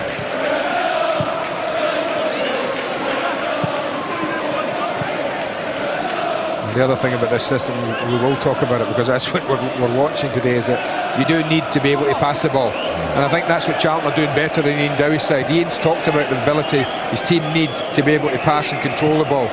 And I think they haven't done that well enough. What I would think is that Palace are more used to the system than Charlton are. Yeah. Chef in that midfield maelstrom. Came in a little bit on the late side. Again, it's again good referee from Matt Mathias. Yeah. Well, no one's been damaged. It was a potentially dangerous challenge, but it didn't turn out that way, and Palace are happy to get the free kick. They weren't looking for anything more serious in terms of discipline. Going out well by Bartlett, back by Hughes. Popovic is in there. Ryderson, who often goes flying in. Paul. Now Kolka. Plenty in the middle for Palace.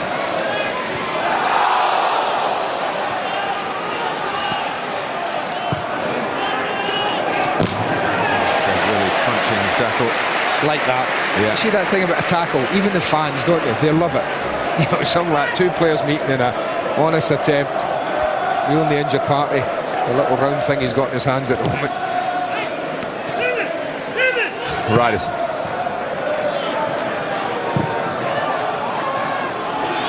Fortune wasn't sure about it, and you've got to be sure when you work defending against Johnson. You see, I mean, we talk about decision making as defenders, and this is a classic example. Fortune doesn't have a problem if he goes and heads it. He decides for some reason to let it drop. Why, I don't know. He knows all about Johnson's pace. He knows he's got a problem. Understand it.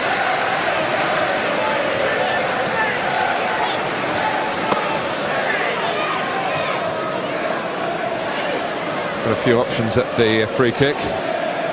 Danny Granville has hit one or two good ones this season. Hughes maybe involved in the decision making. Johnson certainly involved in the wall. That's just right for better, isn't it? Hilati as well.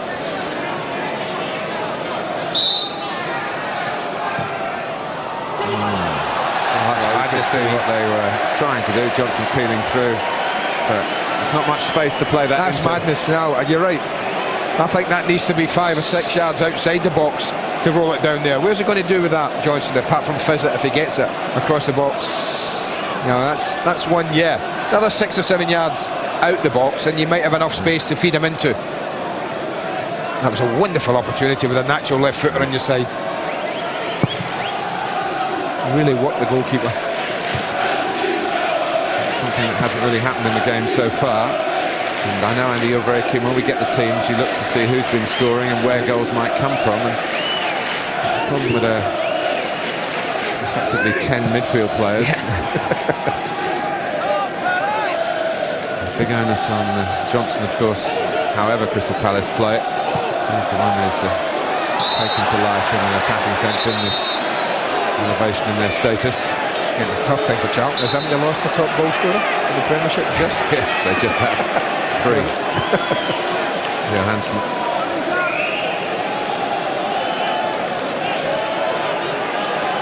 Might be a bit irritable, Luke Young, having wetted the baby's head. Maybe had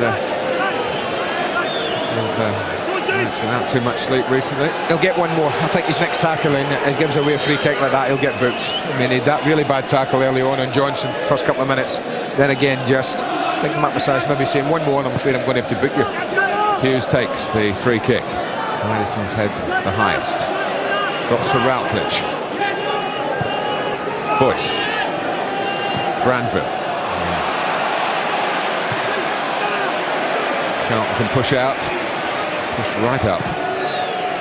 Right, trying to make them turn, but Fortune expected to win the headers against Johnson. Thomas. Neatly into Murphy. Trying to drop one for Bartlett to chase. Oh no, linesman's seen it.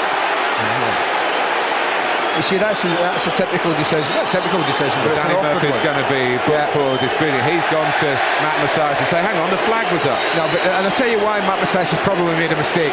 Is that the linesman has got a much better view than he has of this incident. He's looking across at the angle, and because Bartlett's in front, he's got a much better view of seeing if he's impeded at all.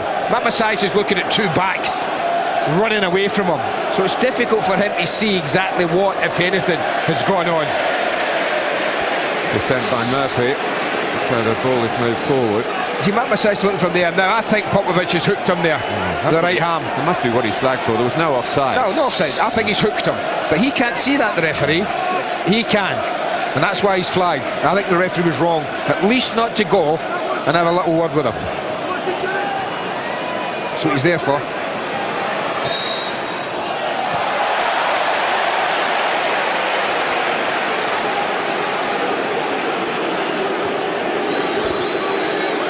Danny Murphy was on the case very quickly. He's got an extremely sharp footballing brain, and of course, would Popovic have gone off? That's the other question. I wonder Charlton were asking Matt Massage, but his ways of asking. Here's Granville, Rihilati, Watson, now Routledge. Breezing past Murphy. Great play by Routledge.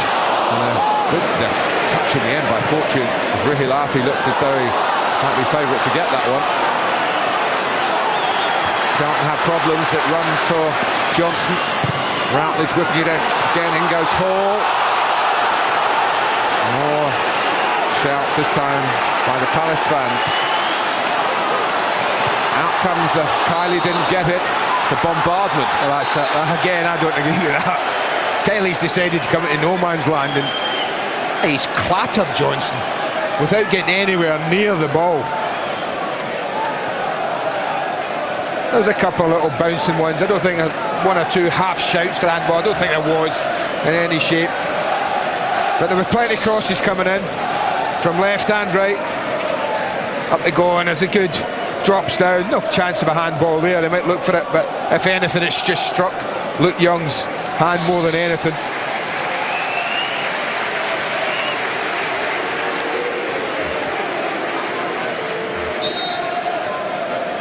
Quick recovery from Andy Johnson.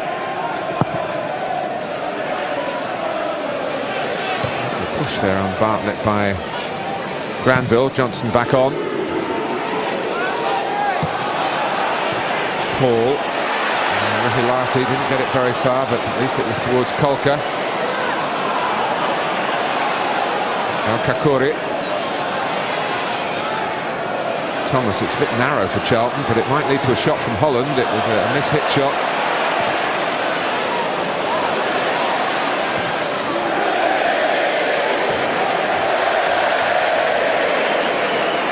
Just looking at Dean Kiley, Mark. I mean, I don't know whether Dean, you know, we've talked about away goals. He's let quite a few in this season, but there's one or two have come in, and I'm thinking, go on, goalie, come and get them and take the pressure off your defenders. And he hasn't come for him. He did that time. I think you might see next one. He might just stay where he is because he didn't get near it. I think it's fair to say, Andy, that the Charlton defenders know that Dean Kiley likes to stay on his line. Does he? Yeah. All right. Yeah. Well, we've got to deal with it then. Sometimes your goalkeeper has to come and help you out. Forward by Young. Hopeful header by Rommedahl. That incident, though, involving Popovic will be the main half-time talking point. Still 10 minutes to go. I mean, it didn't look to me as if Bartlett was getting it. It was the way the ball was shaped. It was bending away from him. It was going through towards Carley. I honestly didn't think there was any need for Popovic to do anything. But the linesman saw something. Absolutely. Would say, well, I saw it better. I saw what I wanted to see. If two players are running away from you, you don't have the best angle, do you?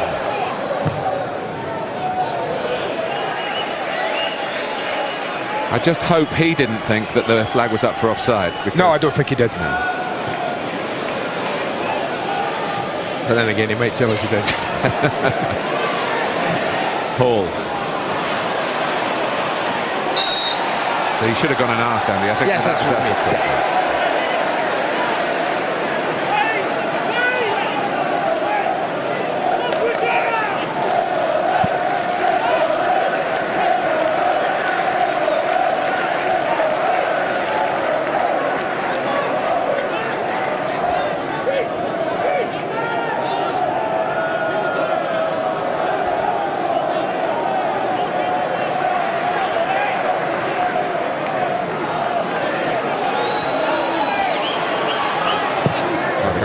Free kick. You're right. Well, they got that wrong again, man. You see how many come out there, and I think it's Fitzhall actually stayed back. You can't have 6 come out and 2 stay back. Boyce. Out by El Kakuri. Thomas, who's had 1 or 2 bright moments on the ball, but runs into trouble in the shape of Halati.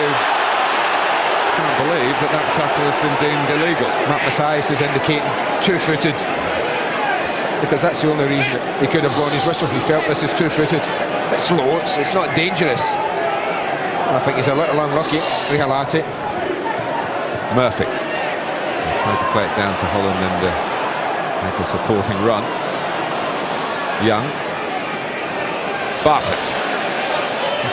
Stole the march on Granville and gave the ball to him, but Young was backing up the play and Charlton get the throw. In an afternoon where it's increasingly looking like the first goal is going to be absolutely vital, and Charlton might get it here. Some fancy footwork from Murphy. A cross that's just too long for Thomas. He's fought hard to get the ball back. Routledge got the better of him. Fischer. Rommedahl. Oh, Charlton did the best team first half. I don't think there's a doubt about that. They're the one who's looked most likely. He'll be pretty pleased at the general level of the performance. Disappointed maybe that they haven't got a goal. But I think when your record's been as poor as it's been this year, you'll take this first half performance. I think the one thing about Palace and Ian Dowie's side, when you look at them and you watch them, you take the top 6 players, the midfield 5 and Andrew Johnson would include. They're very small. You know, physically, when you're talking about this level, this league, they've got to work awfully hard. They've got to do an awful lot of stuff to overcome that. They're just right across it. I'm just looking out here thinking, well, who's going to win you a header, really? Yeah, they haven't got a player in that part of the team the size of the manager, have they? No. Routledge. Thomas showing that he can defend as well as attack with the ball. A giveaway by Haridason. Routledge beckoning Boyce forward.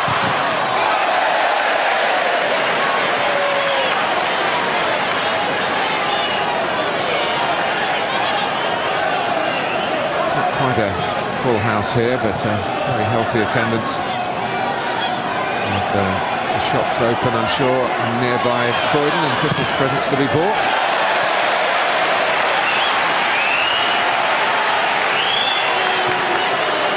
you look at this, you go Hall, Popovic, and you think Charlton will be thinking, okay, they're the two main threats.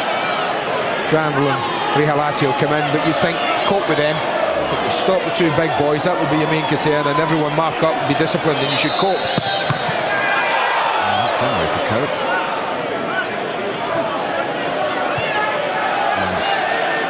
Kakuri and Rihalati just having a little nibble at each other. The usual obligatory tugging of each other's shirts before the corner's taken to try and get you half a yard. There we go. Commonplace now.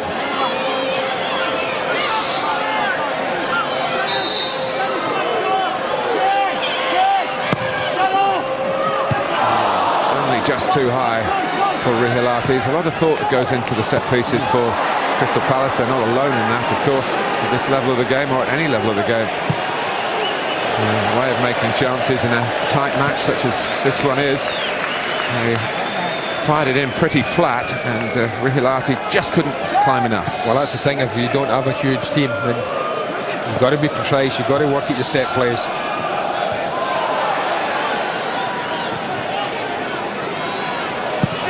Rommedahl taken from him. See, Andrew Johnson, he competes and he works hard to try to win those, but he's the greatest of honesty, that's not his strength, competing, so that's important when that happens and it's played long. Second balls, how many do Crystal Palace win in a game? That well determines how well they're going to play. Crystal Palace, of course, have already won at the Valley this season, and with a reserve team as well in the Carling Cup.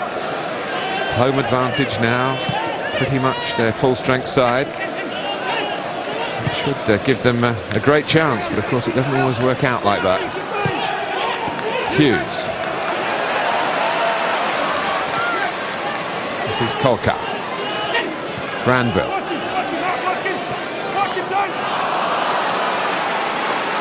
Trying to steal it and maybe initiate a breakaway for Charlton.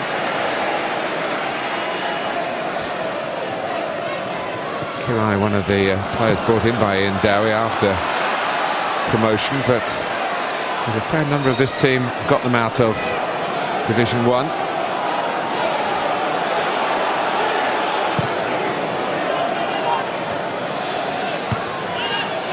Easy header for Haridason. Routledge, Boyce, now Rihalati. Boyce has gone charging forward. Would have got to the goalkeeper with Johnson about. Kakuri was wise to that. Handball. That was decent football from Crystal Palace. That's what they have to do. Okay, they didn't win the first header, but they picked up the second ball. A couple of little passes, and they're looking to play people in. Routledge. Thomas again. Tackling back.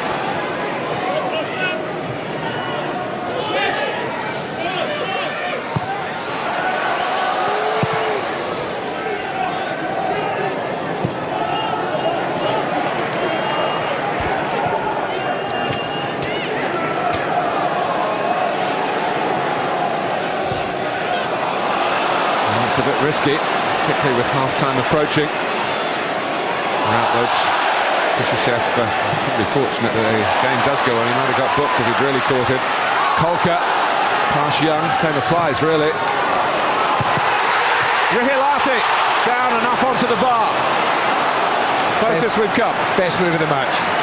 That from back to front. They took a chance way back in their own half, even well before that. And it just shows you don't need a huge team if the cross is good and you arrive on time. And that's exactly what they do. So unlucky for that to go down and bounce so hard off the ground. Chef got a yellow card incidentally for that late lunge. It was a good advantage played. It very nearly led to the opening goal.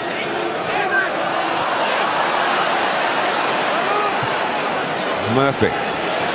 Here is Chef. Thomas trying to get infield of Boyce. Murphy. Riderson. Give and go with Murphy, or it's more a give than a go in the end. Routledge. Rommedahl coming back.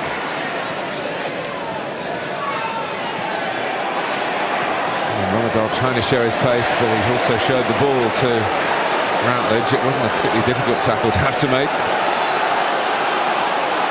Last minute of the first 45, added time to be assessed, of course. But late in this first period, Aki Rihilati, who does love to get into the box, he does a lot of work trying to help Palace win the ball, but he's got an eye for those late runs. And they say head the ball down, but he just headed it down a bit too much. Too sharp, yeah. I often think shortest distance between 2 points is a straight line. Straight in. It was a super move. And it's what hasn't happened enough. But you do think, you know, if Kulka and Routledge could get enough of the ball in decent area, I think the one thing we've seen first half is that they can trouble Charlton at the back. Young. Michael Hughes knew where it was likely to drop. It's just a yard too far forward. Well, you're right about the goalkeeper. I think he should have been helping Young. He should have been making that his ball so easily. Bryderson. 2 added minutes.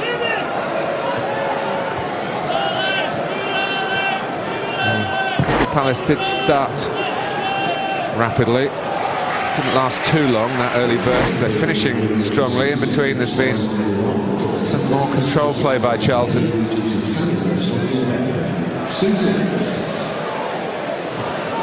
Johnson able this time to take a little look before laying it off. The first time that the tempo has dropped. Good ball by Granville for Kolka. And to get it in on the run. And that's their area. It's a corner, I think, and that's their area, the left and right side. Kulka certainly looks like he fancies it against Young. Routledge, well, we know what he's like, he fancies it against anybody in the street if he can get the ball. Yes, he's in the Sean Wright Phillips mould, isn't he? He's got a bit to do to be quite up there alongside the Manchester City man, who incidentally you can see in our Monday night football at Middlesbrough. Routledge with the corner. Thomas. Maybe a booking now from Watson. Thomas was really threatening to get away, and I think it's been seen as a professional foul, as it might be called, but I don't think it does much credit to the profession, but it has to be done sometimes. Well, we're no closer. 47 minutes almost into this game to knowing what really is going to swing it one way or the other. Confirmation of that earlier yellow card for Kishishev after Rihilati's header for an incident in the move that led up to Rihilati's header. Thomas, is he past Boyce? Oh, well, he did try and take that straight line shortest point, but Kirai had it covered by the near post. Well, the trouble dealing with the header. This is a lovely touch there. Yeah, you just wonder, across the goalkeeper, and even if he misses a target, Bartlett's probably sliding it in. Goes narrow side, at a good height. Yes, it's a decent save. I think should have done better. Kirai in the crowd soon.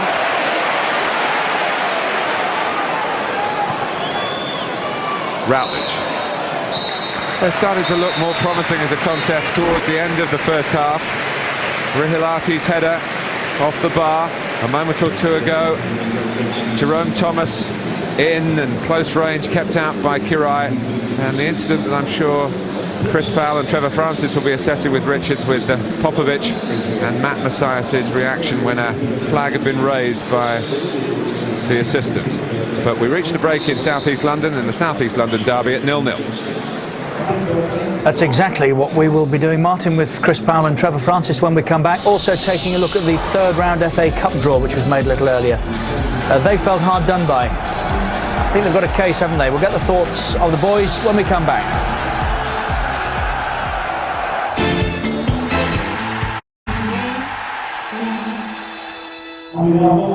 Champions League returns to Sky Sports this Tuesday and Wednesday night. Tuesday it's a 7 o'clock start to see if Celtic can beat Milan and get themselves a UEFA Cup place. Shakhtar play on the same night. They'll challenge Barcelona. One or the other will finish third in that group. And on Wednesday evening, main focus of attention on Liverpool, who have to beat Olympiacos. 1-0 would do, or by 2 clear goals. Manchester United play on the night as well at Fenerbahce. Also Real Madrid against Roma, and that's a must-win for Real. Third round FA Cup draw was made earlier. Would you believe 13 Premiership teams have been drawn away from home? Some really good ties amongst it. It's a proper third round draw for a change. Champions Arsenal, they've got a home tie against Stoke City. As we go down the list, you can find your own favourites there. That's the first of 4 different pages that we've got to look at. Newcastle go to Yeading. I wonder if it really will be played at Yeading.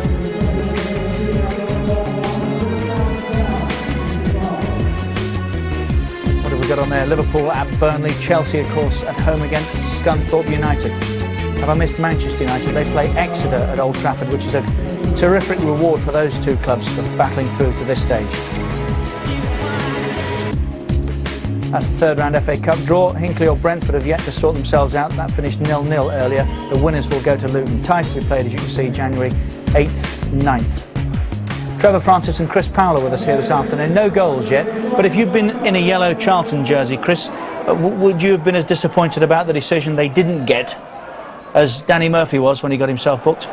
Very much so. I mean, I'm quite amazed that Danny got booked. Obviously, it was the dissent, but Bartlett was definitely pulled down by Popovic. It was a great through ball. He wasn't offside. Flags up. Linesman's got his flag up. Exactly, yeah, and he didn't consult him. I mean, they're meant to work as a team, and I believe they have buzzers as well, don't they? But they do. He never consulted his line. I mean, Popovic knew exactly what he was doing because Bartlett had spun in behind him. Which was what, Trevor? Is it a foul? It was most definitely a foul. Now, the referee's got to go and consult, his assistant, and then he has a decision to make, whether to give him a yellow card or a red card. Matt Massai's decided that he's going to give neither because he's ignored the linesman. He said he did see the linesman's flag. He felt that the two had bumped into each other. Each was guilty as the other, so that he was able to wave play on. Has he rather copped out of making a big decision? Tony Popovic is having an outstanding season, as captain of Crystal Palace, but the one attribute he doesn't have is pace. And Bartlett undoubtedly gets the better of him. And Popovic knows that he can't get back. So he's put his arm around him, his right arm, pulled him to the floor, and his heart must have gone in his mouth thinking, am I going to be sent off here? And he must have been so relieved when the referee didn't give anything. At the very least, should the ref have gone and spoken to the linesman, as Andy suggested? Most definitely, yes. I mean, I don't think he saw the backs of both players. And obviously the linesman saw there was an infringement, obviously, by Popovic, as we've seen, but he should have consulted him because it would definitely have been a free kick, and then obviously then he would have decided whether a yellow card would have been sufficient, because I think it was fits all. It was actually, in a more advanced position. Yeah, I don't think that it should have been a red card. No goals yet.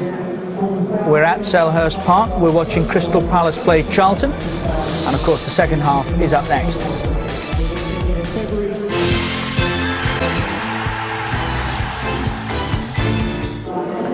More live football from Spain tonight at 8 o'clock. Real Madrid play at Villarreal. Again, 10 points back on Barcelona, who won last night. And tomorrow night, the Monday night football features Middlesbrough and Manchester City. That starts at 7 on Sky Sports 1. And when Super Sunday is finished here, 6:30, Andy will be in the studio for the last word on all of the weekend's football. Trevor Francis and Chris Powell are with us. Arihilati hit the bar. Holland had an attempt earlier on. These arguably, Trevor, the two best chances, would you say, so far? I think Palace have done quite well in wide areas. They've looked very dangerous. Coca goes past the fullback quite easily here and delivers a good ball. And Arihilati makes up a lot of ground.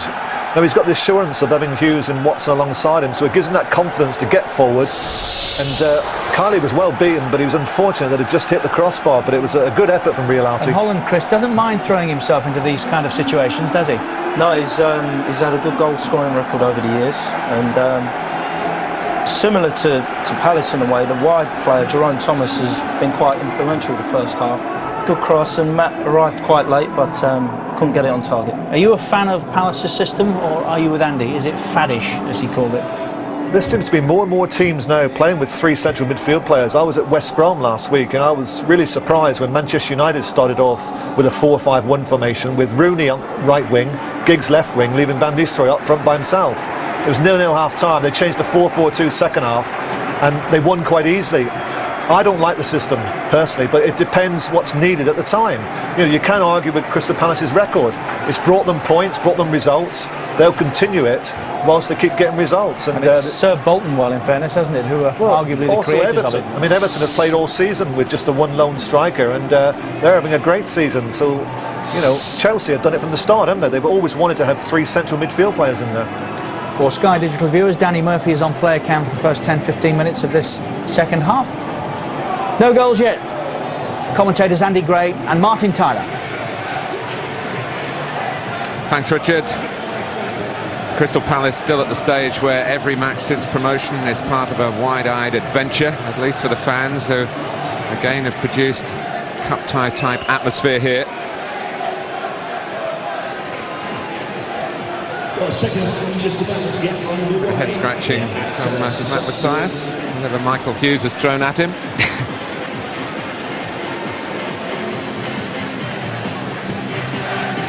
He's sorted it out, and we can start the second half. Make some noise and celebrate this afternoon. Make some noise for the boys. Well, there was some talk, Andy, quoted in the papers this weekend from the new FA Chief Executive, an old friend of ours, Brian Barwick, that television evidence should come into play. Whether that would include the incident involving Popovic, maybe in years to come. Well, I think in matters of fact, I'm all for that. I think we should try it. Matters of opinion's different.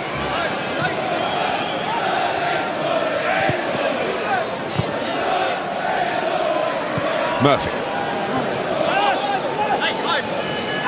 Well, it's here very much for the winning, and it would mean a great deal to a successful side in the South East London derby. And, push Charlton beyond the halfway mark in the quest for 40 points.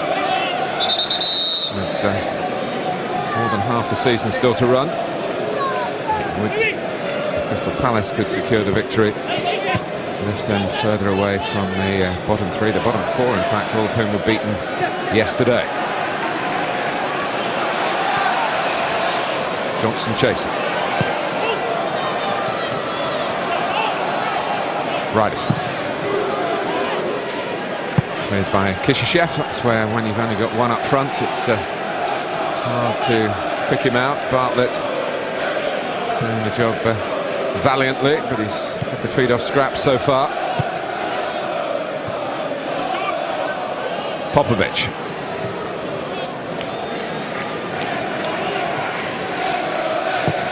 Hall. Walker had some good moments in the first half. It's Hall trying to find him. Luke Young trying to track him down. Granville's throw.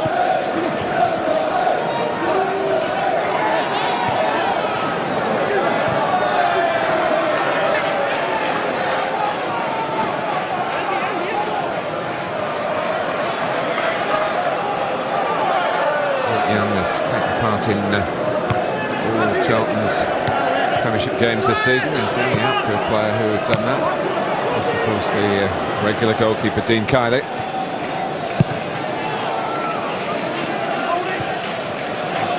It's controlled by Thomas, but Ryderson was there to help him out.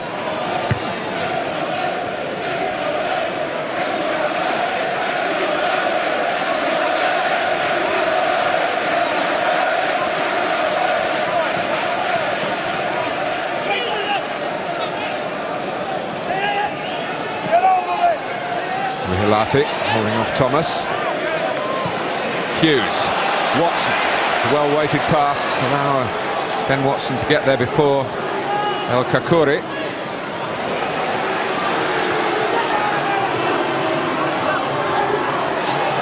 Here's Johnson. Watson. We'll put a player down. I think it's Tyrone Thomas. Yeah, it is holding the back of his head, yeah. And then Palace played on, because quite simply they didn't see the incident. Just gets caught there, the arm, straight arm. But I have to say, he fights it off well before he decides to. And it wasn't the arm, it was a knee following through that actually caught him. That was the thing that did the damage in the end. I was going to say, it didn't look an awful lot. First challenge. but they didn't see it. It's as simple as that. That's why Palace played on. Eventually one got through to Popovic to pop her out of play.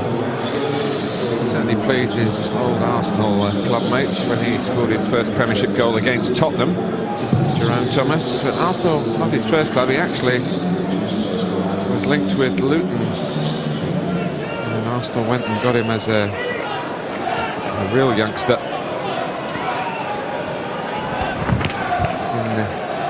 Quite a busy day on his return to Selhurst Park for George Cooper, the physio.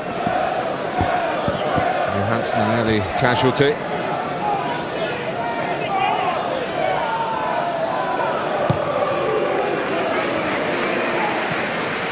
That might be Rommedahl's best piece at the moment so far. I mean, you talk about big players, and when Alan's taken a chance to improve his team, he was a big player that they asked, and I have to say, if this is an example of what he's done away from the Valley, then I'm not surprised he hasn't played many times. He's come on, and well, apart from that, I can't think of what he's done. Well, no disrespect to him, but he hasn't done much in the Valley either.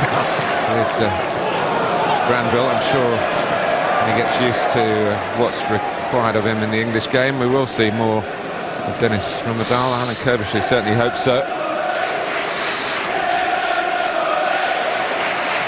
Keith Peacock alongside him. Alan Kirbishley was a player for Charlton when they came here to Selhurst Park when they left the Valley in October 1985. No one thought they would ever return. It is wonderful what, as a football club, Charlton have been able to do. They were on the verge of extinction, and the same really goes for Palace, even in more recent times. They were in administration in the late 1990s.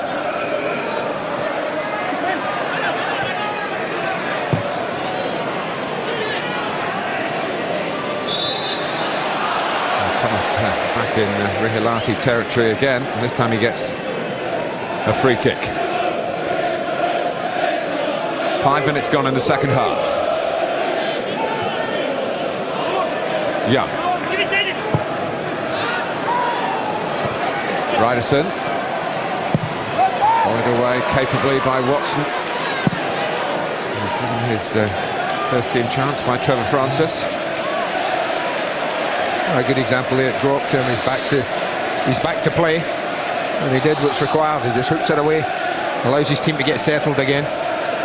Didn't want to take any chances and pulling it down and trying anything fancy on the edge of his own 18-yard box. Kushashev was caught in possession by Hughes. Takuri. Rommedahl now turning and playing it for Bartlett.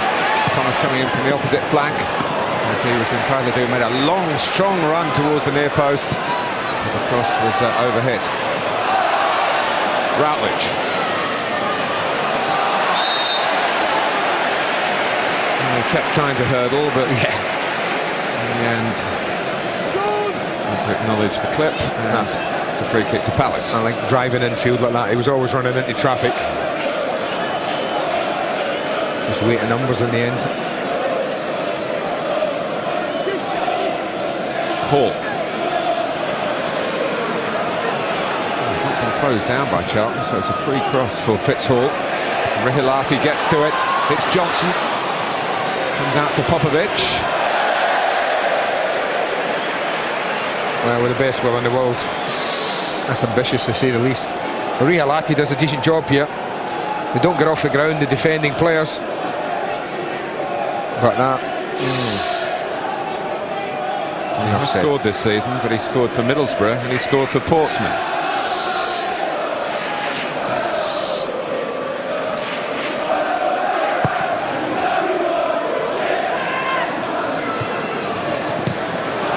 Rommedahl.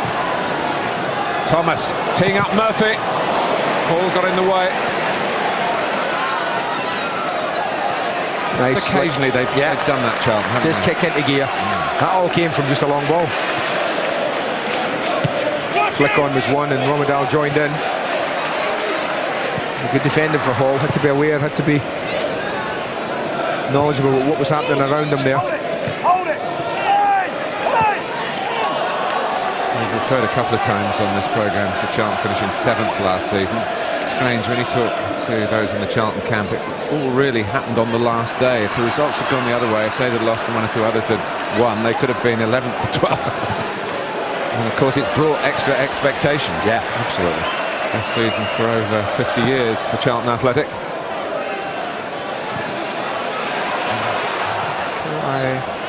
Experienced international goalkeeper with Hungary. He didn't panic.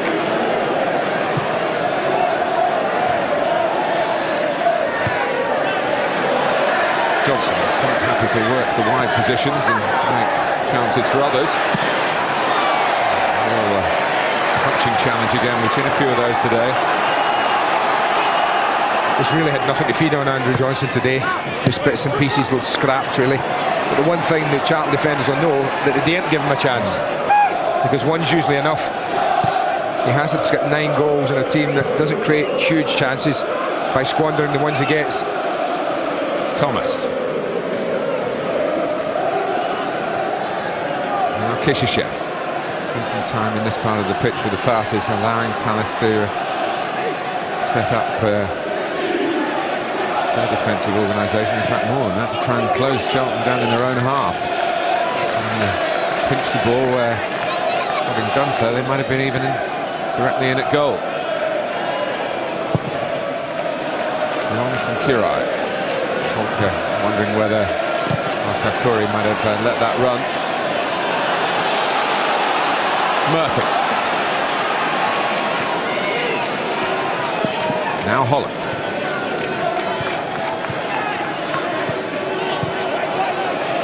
Very nicely worked by Charlton Athletic. Thomas. This took a fraction too long. Murphy was waiting for the ball to be rolled square.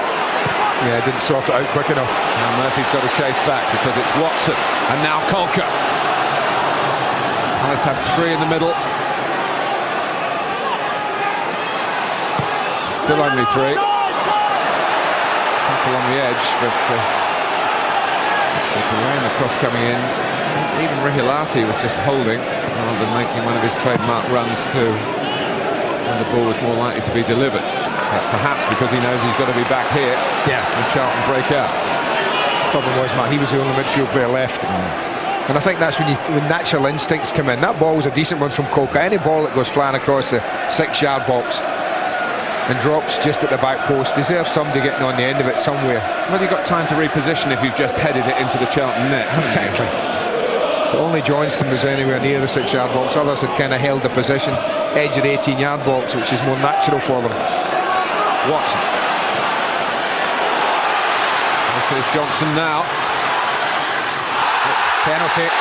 He's given it against El Kakuri, who protests, but Johnson has earned it. Johnson will surely take it.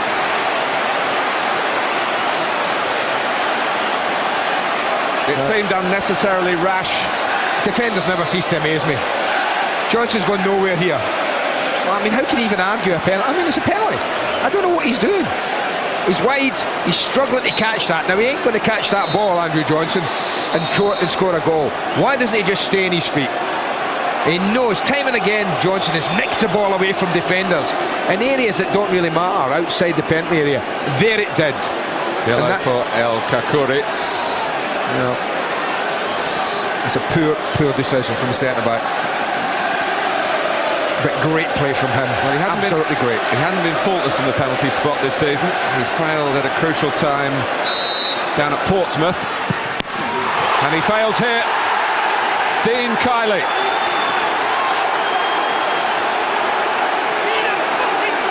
Great save. He goes early. He goes really early. But he commits himself to going to his left. Palace's corner. Bartlett flying towards it to scrape it away. Well, we say he stays on his line, and when he has to stop shots, he's still one of the best around, Carly. That was a bit of guesswork, I think, and then, of course, a terrific reach.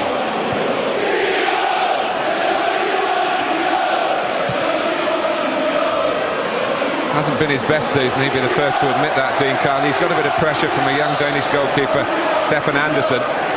Yeah, you can see his body there. He starts to go It's not in the corner. It's at what you would call good height for a goalkeeper. A couple of feet off the ground, they like them there. I would suspect some video homework. Johnson has had penalties this season. Goalkeepers who study the tapes.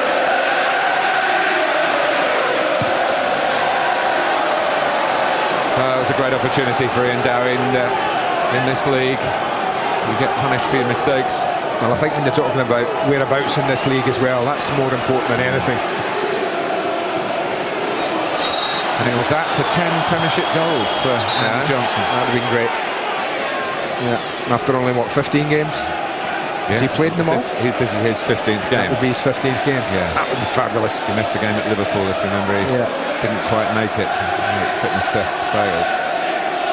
But the one thing he won't get, having watched him this year, is he won't get down on himself. If there's another ball through in a minute, he'll be on the end of it, and he'll still be testing El Kakuri and Fortune.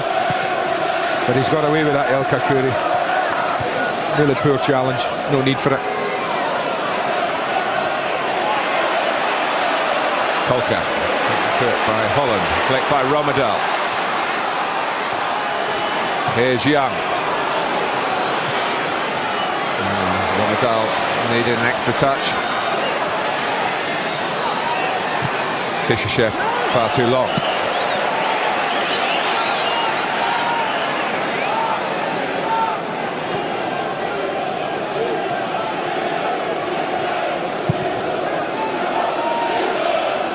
Still cries of Dino, Dino from the Charlton supporters to thank their goalkeeper.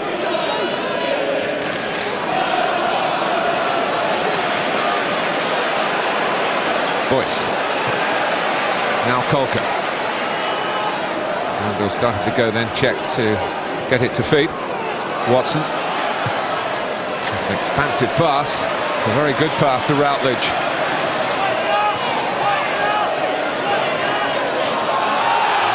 Two to stop him. Hall just easing Bartlett out of the way. Watson. Hall. Boyce had stayed forward. Good little spell for Palace. Rihilati.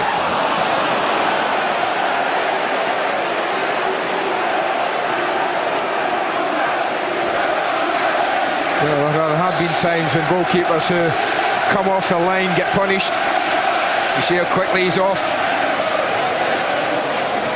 Makes the most of it, gets away with it.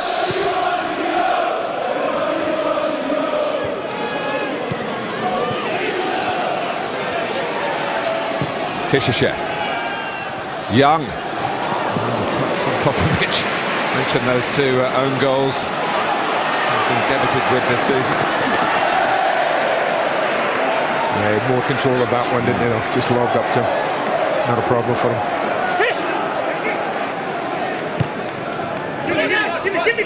Young, who has scored in the right end a couple of times for Charlton. His first goals for the club. Injected a different dimension into his play at times this season.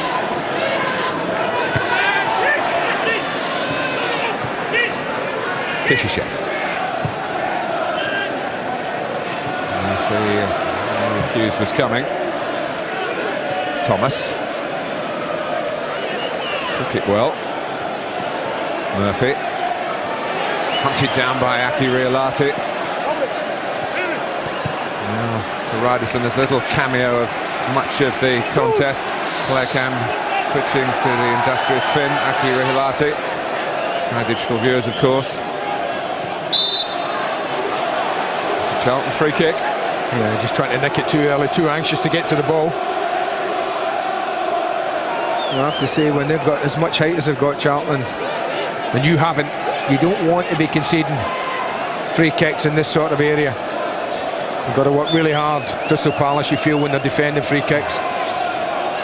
Ryderson's one goal this season was against Crystal Palace in that Carling Cup tie. Murphy takes it. Doesn't get it beyond Hall. And telling Rommedahl where he wanted him to be. Hung up. by the Dane. Good climb by Hall. Thomas. Murphy able to turn. Just frozen out there. Maybe a pass would have been a better option.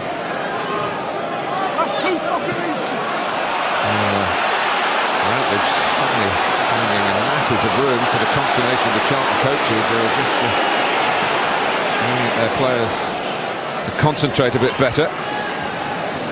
Just showed too much of it. Melvin Day anxious to get things sorted, a bit concerned about that break against him. But Routledge really just overran the ball.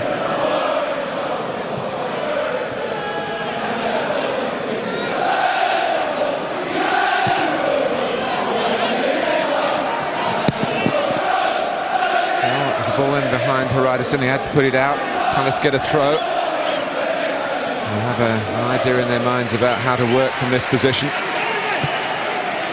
Boyce gets it back from Hughes. Feels a bit awkward, you've got a small player like Routledge and a giant like Horizon to adjudicate what is exactly a foul and what's the collision caused by the difference in stature of the two. Rahilati.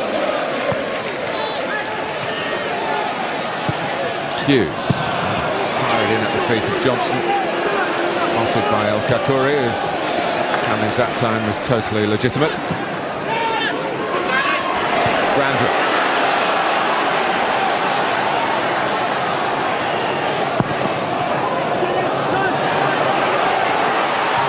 Again, the absence maybe of a second striker. Whether the coaches and either camp will decide that that might be a way to go in the last quarter of the game. Well, it depends who fancies winning it. I think would be the answer. I think Charlton would be less likely. I think away from home, the important thing for Aaron Kirbish's side, he would feel that don't let Palace get any closer. Keep the gap as it is. That would be important for them first and foremost. As I've said to you, you're at home. You're against Charlton, you would be looking to win this game if you're Ian Dowie. Murphy. Bartlett. He's taking it away from his captain, Matthew Holland. Murphy. It's a big ask really to try and pick the route through. Trying to do it just really on technique. In Danny Murphy's case, rather than blistering pace. Watson. Polka is on the left. Watson's gone tearing into the middle. Polka has a crack.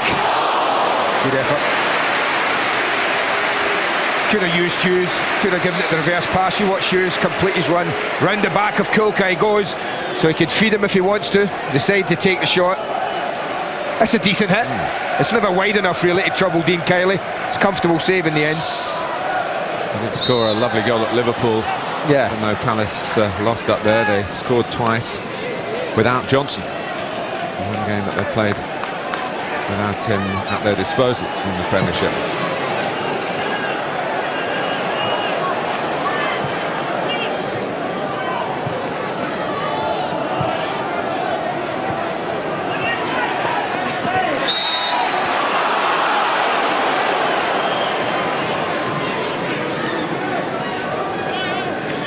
They've had a good little battle, Hughes and Kishyshev. Kishishev's really been responsible for Hughes, because he kind of plays in that advanced role of the midfield, gets himself as close to Johnson as he can at times, and Kishishev's job has been to get in and around him. A good little battle they've had, they've both enjoyed it.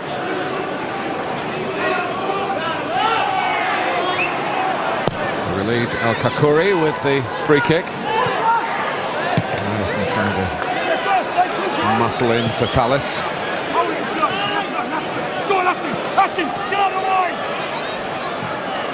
Thomas. Popovic up well. He might not be the quickest defender, but he's got good positional sense, solid in the air. Touched on by Hughes. Johnson with El Kakuri in attendance again. Still Johnson, and El Kakuri got the ball this time. It was a very testing moment for the Charlton centre-back. Does well in the end. But this is what he should have been doing 10 minutes ago. Staying on his feet, make Andrew Johnson work, make him get the angle on it. This time he knows he can't afford to go to ground. Stays on his feet, that's job done. There's a corner to defend now.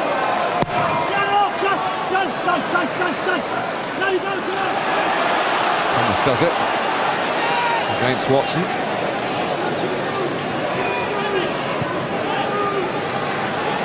Murphy. There's much shape around him then. And further forward were running away from him. Murphy trying to keep it under control and orderly for Charlton in midfield. Here's Young. And sees it off.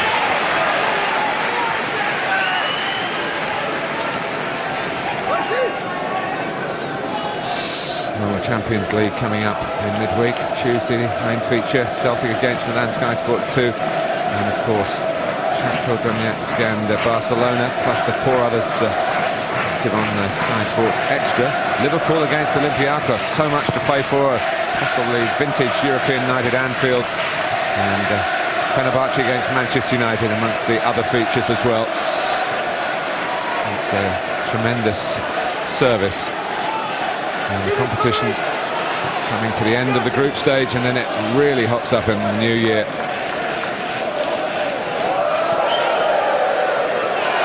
bit of showboat by Thomas that boys seem to take exception to. Rommedahl. Better. Maybe a goal would lift his confidence, because he can't be the indifferent player that Charlton have seen. Absolutely not. Not with the international pedigree he has. Not possible. But a bit like Matej Kezman at Chelsea, who struggled. Very like it. Maybe they need to give him a penalty to know his confidence up. They'd love to get one, Charlton.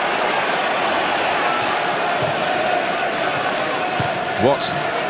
Johnson, incidentally, has had 5 Premiership penalties this season. Scored 3. 2 have been saved. The crosses here, headed away by Fortune. And what's the trouble again? You see it there when you're the lone striker and you chase your own ball like that, and you're deep in the corner and you cross it early, no one in there. But they've won possession, and a lot of times that's what Crystal Palace play for, possession, and then we play from there. Bartlett. We've got 4 breaking in this attack. Murphy, Rommedahl and Thomas. Rommedahl not a shepherd wide. It's intelligent defending by Granville. He took Rommedahl where he wanted him to go. Rommedahl couldn't get where he wanted to get to. Well, that's disappointing. First time in the match he's got his full back 1 against 1, edge of the box, and really did nothing. Popovic. Andy, plenty of times our privileged position, we've said, when games have been tight at this stage in Premiership matches, they can open up in the last 15 minutes or so. Why not here today?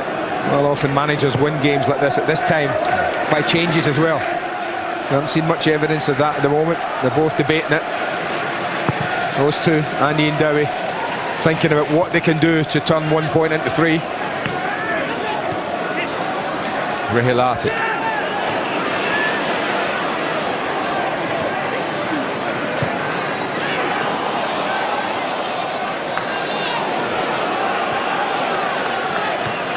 Rihilati.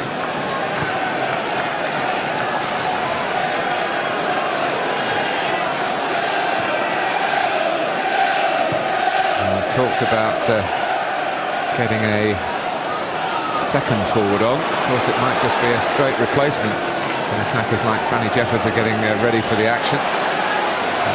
See what Alan Kirbishley has in his mind.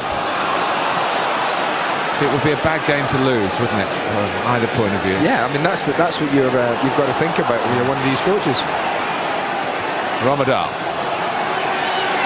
Who has this Achilles tendon problem, just looking maybe for the first time as though he was feeling it then.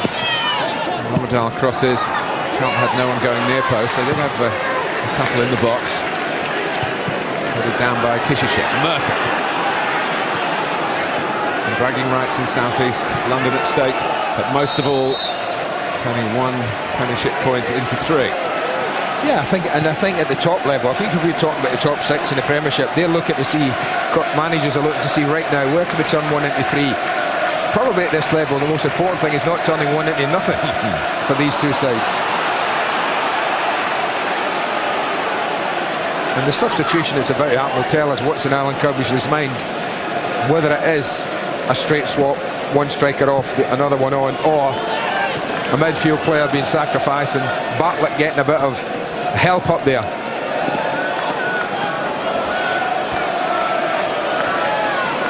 Franny Jeffers hasn't really done quite what Charlton would have hoped when they got him from Arsenal. He has to be playing, I'm sure that's what Franny would say. Yeah. I need a bit more game time to get my game going. And he's going to get a quarter of an hour or so. Rommedahl.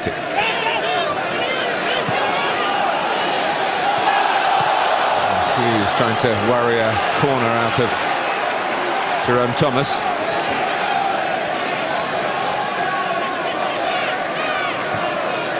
Boyce. Kakuri just reached it. Hooked on by Holland. Missed kick by Rommedahl.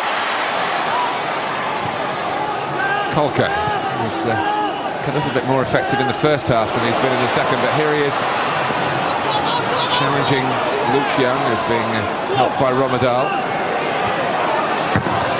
Which Young goes sliding in for the ball.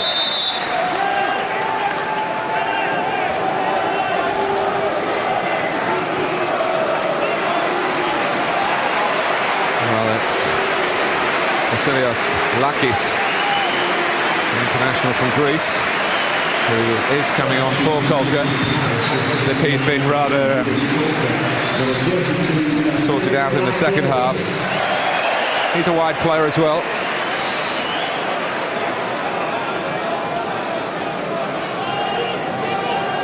Well, I think what they did at Charlton, they probably had a little look at that, said to Franny Jeffers, hold on, we'll just see what kind of substitution they're going to make. And now they've decided to go ahead with theirs. As Bartlett. One striker for another, so it's... So same systems, no system is changing. Cautious. Well, they're hoping different personnel might pose different problems. And of course it might do. But he said little to go on Bartlett, and if Jeffers is going to get a goal, he's going to have something more to get his teeth into than Sean Bartlett's had.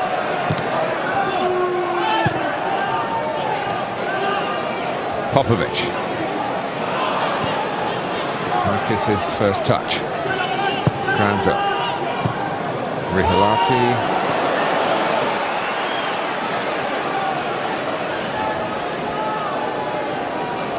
Player cam switching to Franny Jeffers, who's a good pal of Danny Murphy, but the Franny Danny show hasn't quite got going yet in Charlton's colours. Danny Murphy will tell you that he wasn't ever really going to Tottenham. All the talk about, oh, he asked for regular first-team football. I always thought that Charlton would be the club for him if he was going to leave his beloved Liverpool. And they combine here, the two mates. Well, nearly. Yeah, a little cold, probably.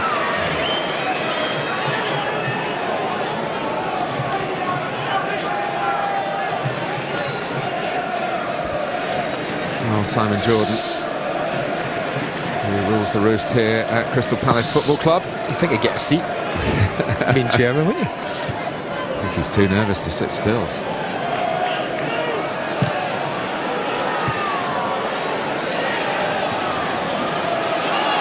I mean, as it stands, this is the better point for Charlton than it is for Crystal Palace.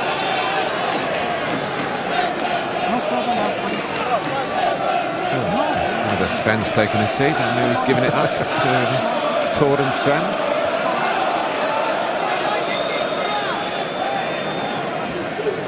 Now, who would they be looking at? I remember when they were looking at Chris Powell, our studio guest, who got into the England setup.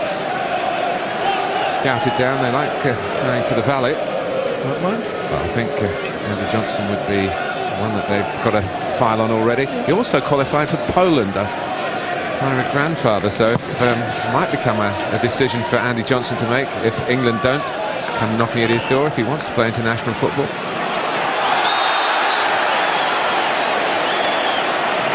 Free kick to Crystal Palace. The penalty miss still haunting them.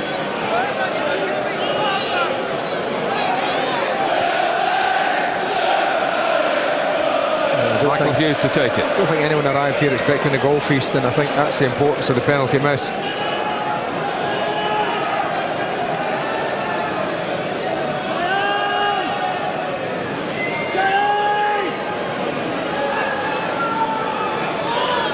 He's waiting for everyone to be set. Just too high for Hall, and pushed by Lakis. A little bit too obvious.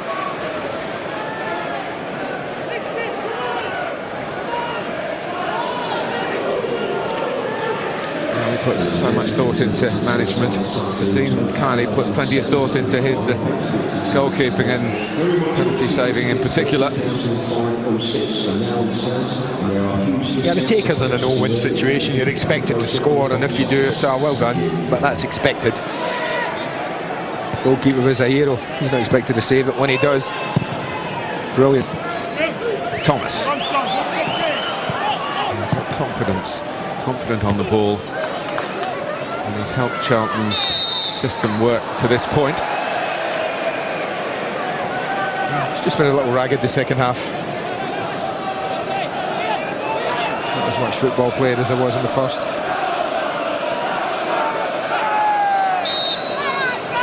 But you're dealing with a different animal today than we often see at the top of the Premiership.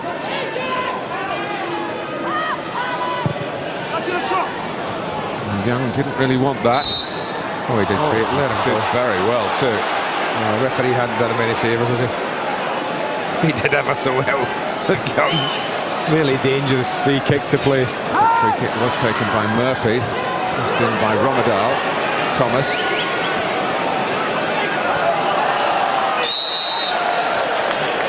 Many offsides today, it seems, anyway. And one player you don't expect to get caught offside is Jonathan Fortune, centre-back.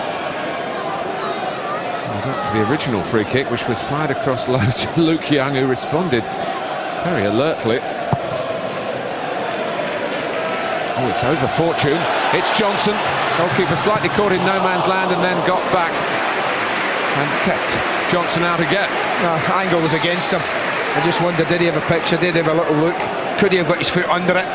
Managed to lift it over Kiley. You said he's in a bad position, the goalkeeper. I think the shot was the only thing on, really. Holland. He's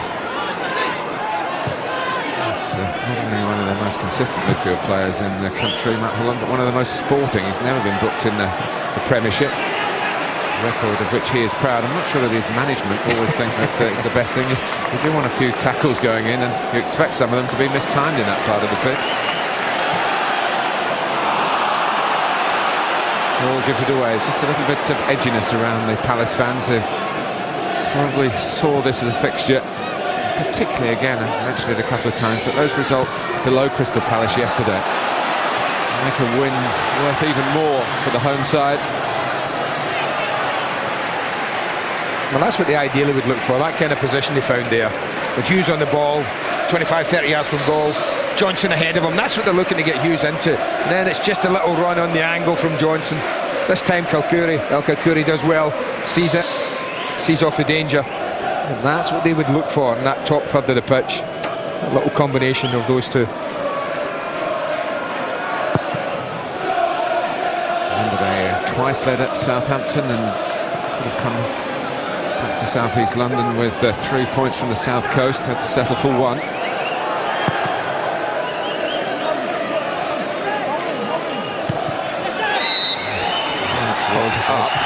Got possession, ref, just let it go. I think it probably should be pulled back for an offside.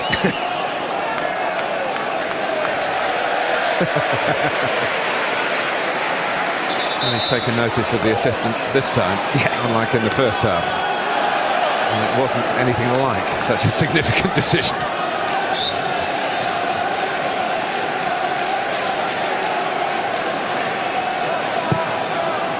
Here's Popovic, who was the beneficiary of that lack of communication between referee and assistant before half-time. Could have been a really vital moment in the match. Could have seen Palace going down to 10 men. Lakis. Watson. It's been impressive, and the teenager to do it in a team where you obviously have to show your individual ability, but work in the system as well. I guess it helps having the likes of Rihilati and Hughes, established international players around him. Routledge again, 19 is he? Yeah, 100th game for Crystal Palace for Routledge. Yeah. Watson's a rookie compared even to his fellow youngster. Rihilati goes down by Murphy. Thomas tripped by Rihilati. That had a bit of cynicism about it, and it might have a card about it.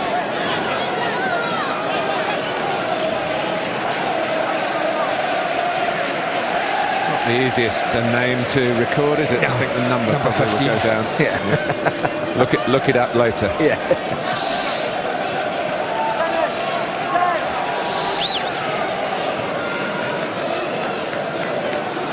Coming towards the last 5 minutes. Charlton have at least committed as many forward as you would expect, with a possible winning goal in the offing. Hall taking the right of Kishishev.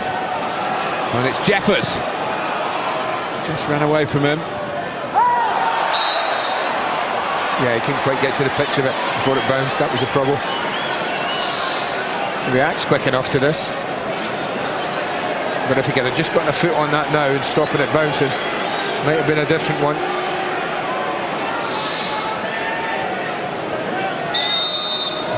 Dougie Friedman, who is a good finisher, is coming on for Rihilati, so that's an attacker, the midfield player, but he's only going to do that for 5 minutes or so. Friedman did score at Charlton in the Carling Cup in that Palace win back in October.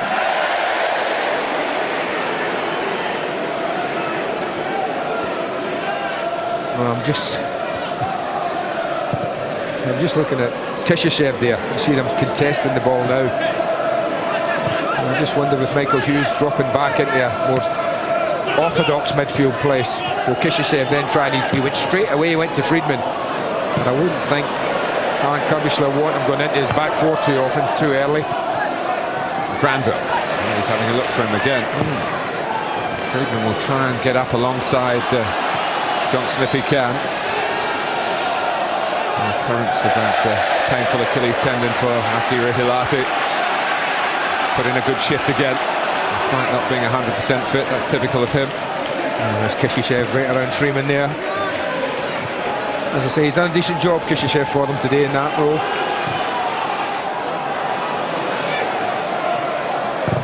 Young, Charlton's throw. 3 minutes to go. Watson.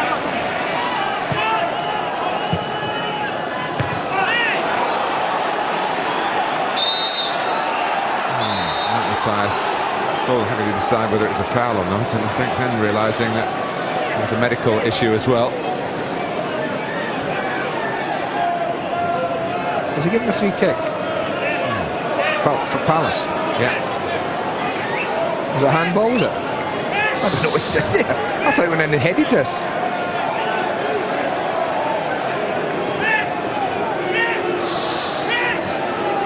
Come on, looking at each other up there.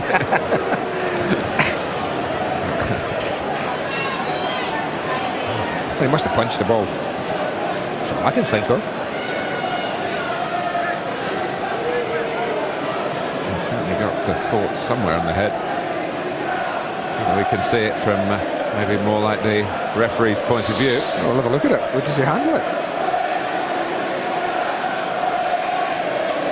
Well,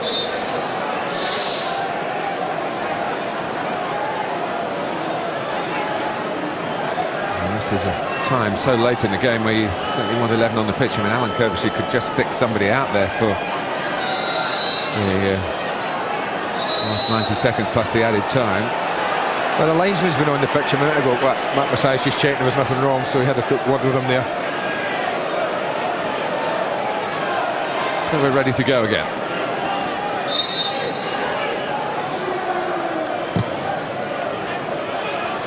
Madison looking to get underneath this one. He's had some good duels with Hall in the air.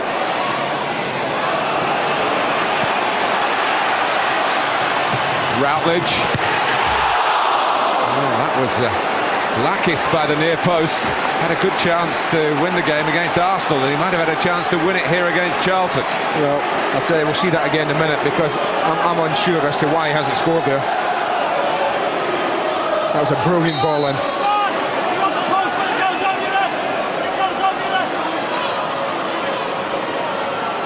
Palace's corner, 90th minute.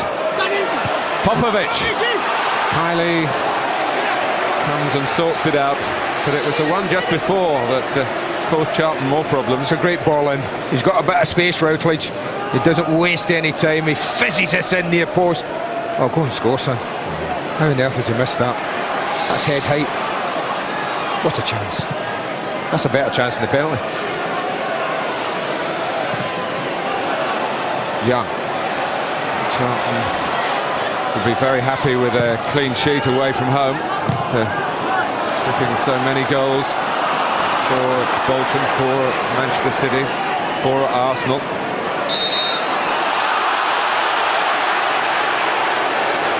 Only 2 extra minutes. Steve Dunn, the fourth official.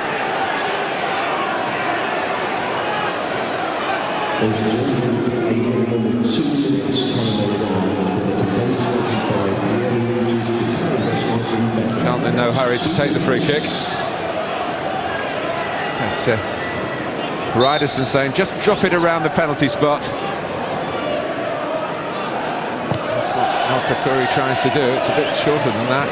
Ryderson gets to it. Holland with the headband. Routledge. Half a chance for a last run.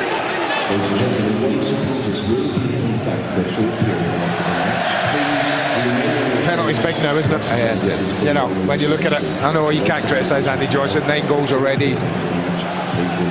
Hugely important, but it's massive in a game like this against a team who are, well, at the moment, down there beside them. Well, they've got a corner, Charlton. In the dying moments.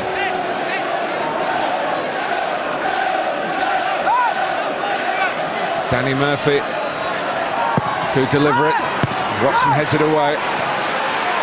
Rommedahl, it's a tentative prod back in, and Palace try to burst out. Routledge.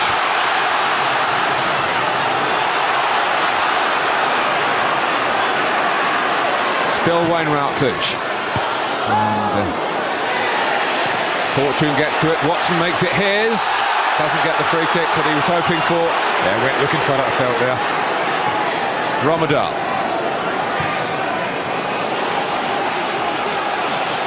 Now Thomas. Referee's had one look at his watch. Murphy. Couldn't really wind himself up for the shot. Rommedahl. He can hit it. He can win it for Charlton Athletic. Dennis Rommedahl has arrived in England at last. Would you believe it? Kesman yesterday, Rommedahl today. 2 big players who have yet to live up to the reputations they arrived with. But Danny Granville's not going to want to see this again. I don't know where he's going. Why is he going outside him? Why is he allowing him that huge gap to drive into? It's a fabulous finish, but just hold inside. Force Rommedahl wide, and the game's gone. And you've got your point, but he doesn't do it. He encourages him inside, and my goodness, doesn't Rommedahl make him pay? Super finish, but will they pick the bones out of the goalkeeper? Beaten at his near post. And the penalty failure by Andy Johnson looks even worse now, because Dennis Rommedahl, in the dying embers, suddenly found some flames for Charlton Athletic, and a draw has become a win. It could have been a defeat, but for Dean Kiley's plunge to his left. Andy Johnson, so often the man of the moment here at Selhurst Park, has a big frustration to endure in this one. The one-time tenants have beaten their landlords of yesteryear, and Charlton in astonishing fashion. This evening's Kings of South East London.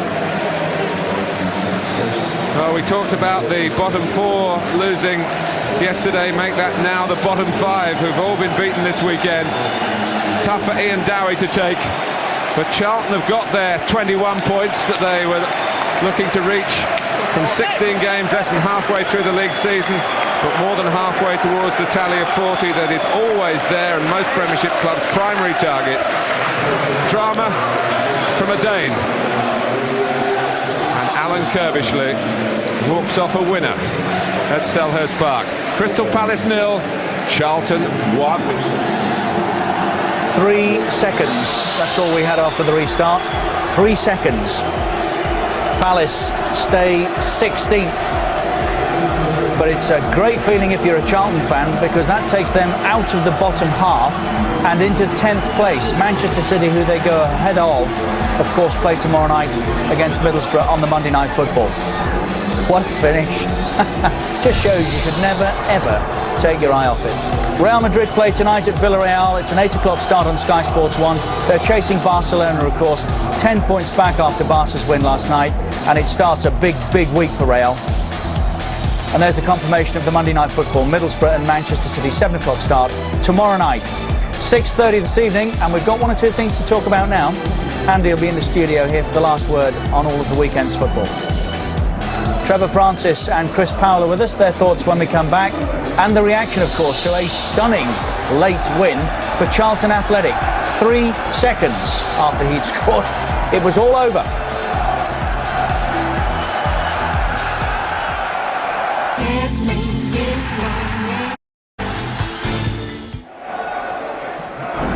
Champions League football on Sky Sports this week, the last in the group stages, the last of the group stages. Milan and Barcelona already qualified. It's either Celtic or Shakhtar for the UEFA Cup place from that group. We'll see how it all unfolds on Tuesday night at 7. Celtic incidentally stayed top in Scotland. Rangers could only get a draw today, so they should be in good spirits. That's Tuesday. Wednesday night at 6, Liverpool meet Olympiacos. As Martin said in commentary, it will be a very special European night at Anfield. 1-0 would do, or a 2-goal winning margin, which would obviously be 3-1, 4-2. Such are the complications of this Champions League. Manchester United play against Fenerbahce on Sky Sports Extra. Real need to win to be sure to qualify. They meet Roma, already out of course. Bayer Leverkusen meet Dynamo Kiev. It's Deportivo, who are still alive, against Monaco. Lyon play Sparta Prague. It's Ajax against Bayern Munich and Maccabi against Juventus. 8 live games Wednesday, 6 of course on the Tuesday night, and all the Champions League goals before 11 on Wednesday.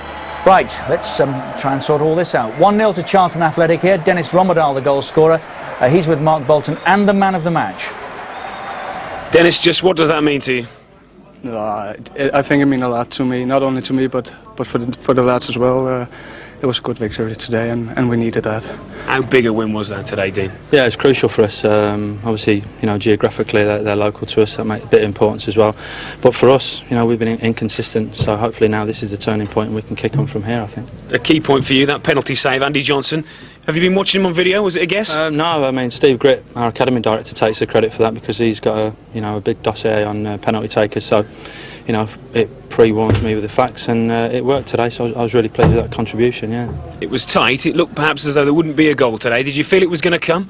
Not really, but at the end the ball was a little bit too short on what was in my advantage, and just took it in and closed my eyes and just blasted and goal, and it went in. From a personal point of view, how important is that to you? Because you've had a difficult time here. No, I will not say difficult, but it's always nice to get the first goal in a new club, and that's the same for me as well. Do you think that'll silence the critics? Because there has been criticism. No, there will still be criticism, and there will be good things, and that's football. I don't think they will keep their mouth shut now. Maybe a turning point for you. Will it be a turning point for the club? Isn't that the kind of thing that can kick things on from here? I think we've got to use this because, like I say, it was looking like we were digging in for a draw, and then to get that 3 points, it kicks us on, and from that take a bit of confidence. And when we play well, we're effective. We do what we do it well, and we're effective, and we've shown that over the last 4 or 5 years. And this year we've been off that. We've been streaky, hot and cold, and that's not us. So hopefully this can be the spur that we need to get back to being effective, I think. Well done. You're man of the match today on behalf of Barclays. Bottle of champers for you. Enjoy it. Cheers. Okay, thanks boys. It wasn't easy, in fairness, finding a man of the match. If Johnson had scored and Palace had won it 1-0, you'd have probably given it to him. So I suppose, quite right, the keeper gets it because he saved that penalty. He did, yeah, and at a crucial time, Palace, I felt, were on top then. Andy Johnson was very sharp in the second half, and good credit to Steve Gritt, as Dean said, he takes his goalkeeping seriously. I roomed with him for 4 years, and he doesn't let anything slip, and I'm sure he knew Andy Johnson was going to put it there, and it was a fine save. It's also a nice tale, that, isn't it? I mean, it may have slipped under the wire for some. He was part, of course, of the original management team at Charlton, and now back in charge of the academy. That's a good appointment. It is, yeah. He settled in very well, and he works with the kids, but he, as Dean says, he's involved with the reserves and first team as well, and he's played his part in the win today. I was going to say that Andrew Johnson doesn't always use that technique. Quite clearly there that the keeper moves early, but it's still an excellent save. On this occasion today, he side-footed it, looking for accuracy and power, which he got. But I've also seen him this season actually drive through the ball, getting a lot more power, but not quite the accuracy. So why he's changed today, I'm not quite sure. I'll tell you two secrets. One, Chris Powell said he'll save this. Two, you fancied them for the win after that, didn't you? I did, yeah. It's typical Charlton, away from home. They needed a big performance today, and they've all played their part. And obviously Dennis getting the winning goal. I mean, a lot of people have levelled a lot of criticism at him, but he took this well. But I think Danny Granville, I think Ian Dowie will be saying to him that he's made up Rommedahl's mind by just running in, not even making a tackle or even forcing him away from the goal. After that, should the keeper do better? Has he pulled his hand away almost? No, I think it's a good shot, and it's low down to the corner. I don't think you can fault the keeper, but 20 minutes prior to that, Danny Granville was faced with a similar situation, one-on-one, trying to defend against Rommedahl. Did exactly the right thing. He shepherded him away from goal, forced him to the outside, and it went out for a goal kick. Why he elected there to rush in, what he's done there is he's made the forward's mind up. I think these Charlton fans, incidentally, who are still with us, are expecting Chris here, whose name they are chanting, to come back up the tunnel at some stage and celebrate the win. But I think those days are gone now, aren't they? Yeah, well, at the moment, yeah, and it may be permanent this week, we don't know. Maybe permanent. Possibly. Last time you were with us, you were, without being unkind to Charlton, hoping, because you want to play first-team football, don't you? It's moved on, has it? It looks like you're on the way. Possibly, yeah. Possibly. Okay. Well, we wish you well. Still sitting on the fence there. The penalty save got to mention. First of all, no doubts about the award, was there? No, it was real rash defending. It's the type of challenges that as a manager you just cannot come to terms with. I know Martin Yeo at Spurs was really annoyed with Canuti during the week for handling the ball in the penalty box. And I mean, this is not a handball, but it's a terrible challenge. I don't understand how he can think that that's not a penalty, do you? Well, he knows. The player, he knows he's given a penalty away. Andrew Johnson also waited for the challenge. Of course he did. Andrew was clever there. He just waited. The challenge came in and over he went. I'm not suggesting it wasn't a penalty, but it's the sort of, challenges that as a manager you think, why has he done that? Well, again, if El Kakuri stands, Andrew Johnson's not going anywhere.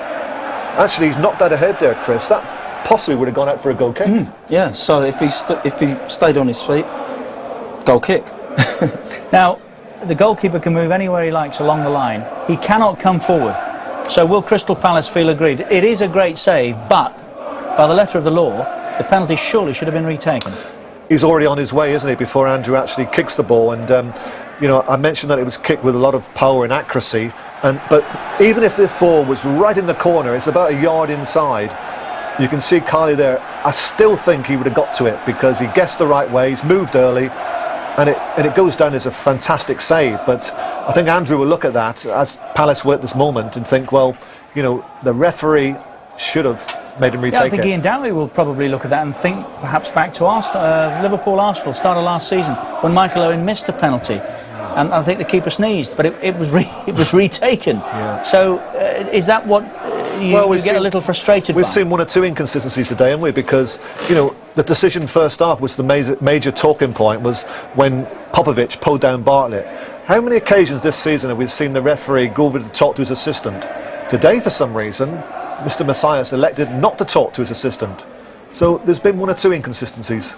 And Dean Carley, obviously he's listened to what Steve Gritt had to say about the decision there, but is he one of those keepers that studies penalty takers? He does, yeah. As I said, I roomed with him for a good 4 years, and You know, he's always preparing mentally as well as physically. And I mean, he done his homework today. He knows about all the penalty takers in the Premiership. And it was a great save. I mean, I think Trevor's right in in saying about him moving forward, but he would have saved it anyway, I felt. When you think of Carney, though, you think of him as perhaps not one that comes off his line that regularly for crosses, but you always think about him as being one of the best shot stoppers. There was one particular game last season on Sky when he played absolutely out of this world at Birmingham. Made That's one or right, two yeah. wonderful saves. You may have been playing, Chris? Yeah. They did, and they got a good win, didn't they? I think I was on the bench, actually. Yeah. You were there to enjoy it with the rest of us. Watching it like everyone else, yeah. But one or two of those saves, were absolutely tremendous, and that's no different there. From 12 yards, he's made a fantastic save. Yeah. OK, well, Charlton will be absolutely delighted with their return of 3 points here. It's a win that takes them into the top half. This is the incident, the one you were mentioning first half, Trevor, which could have led to a referee having to make a decision. It didn't. Was that a foul? Oh, it's most definitely a foul. You can see Popovic, he's being done for pace. Bartlett's made a good run in behind him. He's put his right arm around him, pulled him to the floor. And Popovic is thinking, well, I just hope the referee doesn't see this, because I could be off here. But the linesman did. We clearly saw his flag go up. The referee told us he too saw the flag go up, but felt that it was a clash rather more than a foul. Do you agree? I don't agree with that. No, I still feel he should have gone over to the assistant referee. Even if he went to the assistant referee and said to him, I feel there was a clash between the two players, at least go and do something positive. Just to ignore the assistant referee, it was a very, very strange decision from that Messias. Good little ball in that from Murphy, plays it in behind. You can see the defender there, I think it's Fitzall. He was just, slightly deeper, wasn't he, than Popovic. So whilst it was a free kick and should have been a yellow card, I think it would have been harsh to have given him a red card. OK. Well, there's plenty more to come. Remember, 6:30 tonight, the last word as well. But it's a good win for Charlton, which takes them top half. No change for Crystal Palace. In fact, now the bottom 1, 2, 3, 4, 5 all beaten, 6 all beaten this weekend. Fulham, of course, were winners at Norwich. Spurs were winners at Blackburn. Newcastle down as well as a result of the movement that Charlton have made, and Manchester City. But they can improve on their position tomorrow night. They play Middlesbrough. Charlton going to the top half for now. Portsmouth are as high as they've been all season. No win in 5 now for Bolton. Liverpool sits 7th. It's a big Champions League week for them, remember. Wednesday night. Villa 6th. Then come Middlesbrough, who can close the gap on Manchester United. They've got 4th on their own by some distance at the moment. Everton continue to defy those who have criticised and thought that perhaps they would not sit top half this season. 33 points their return. Top 2, Arsenal and Chelsea, and 5 points once again the gap. And remember, this time next week, they will have played, and we'll be watching it live. Plenty more to come from Selhurst Park. We'll be hearing from both managers before we leave. It's been a good day for Alan Kirbishley. Not a very good day for Ian Dowie.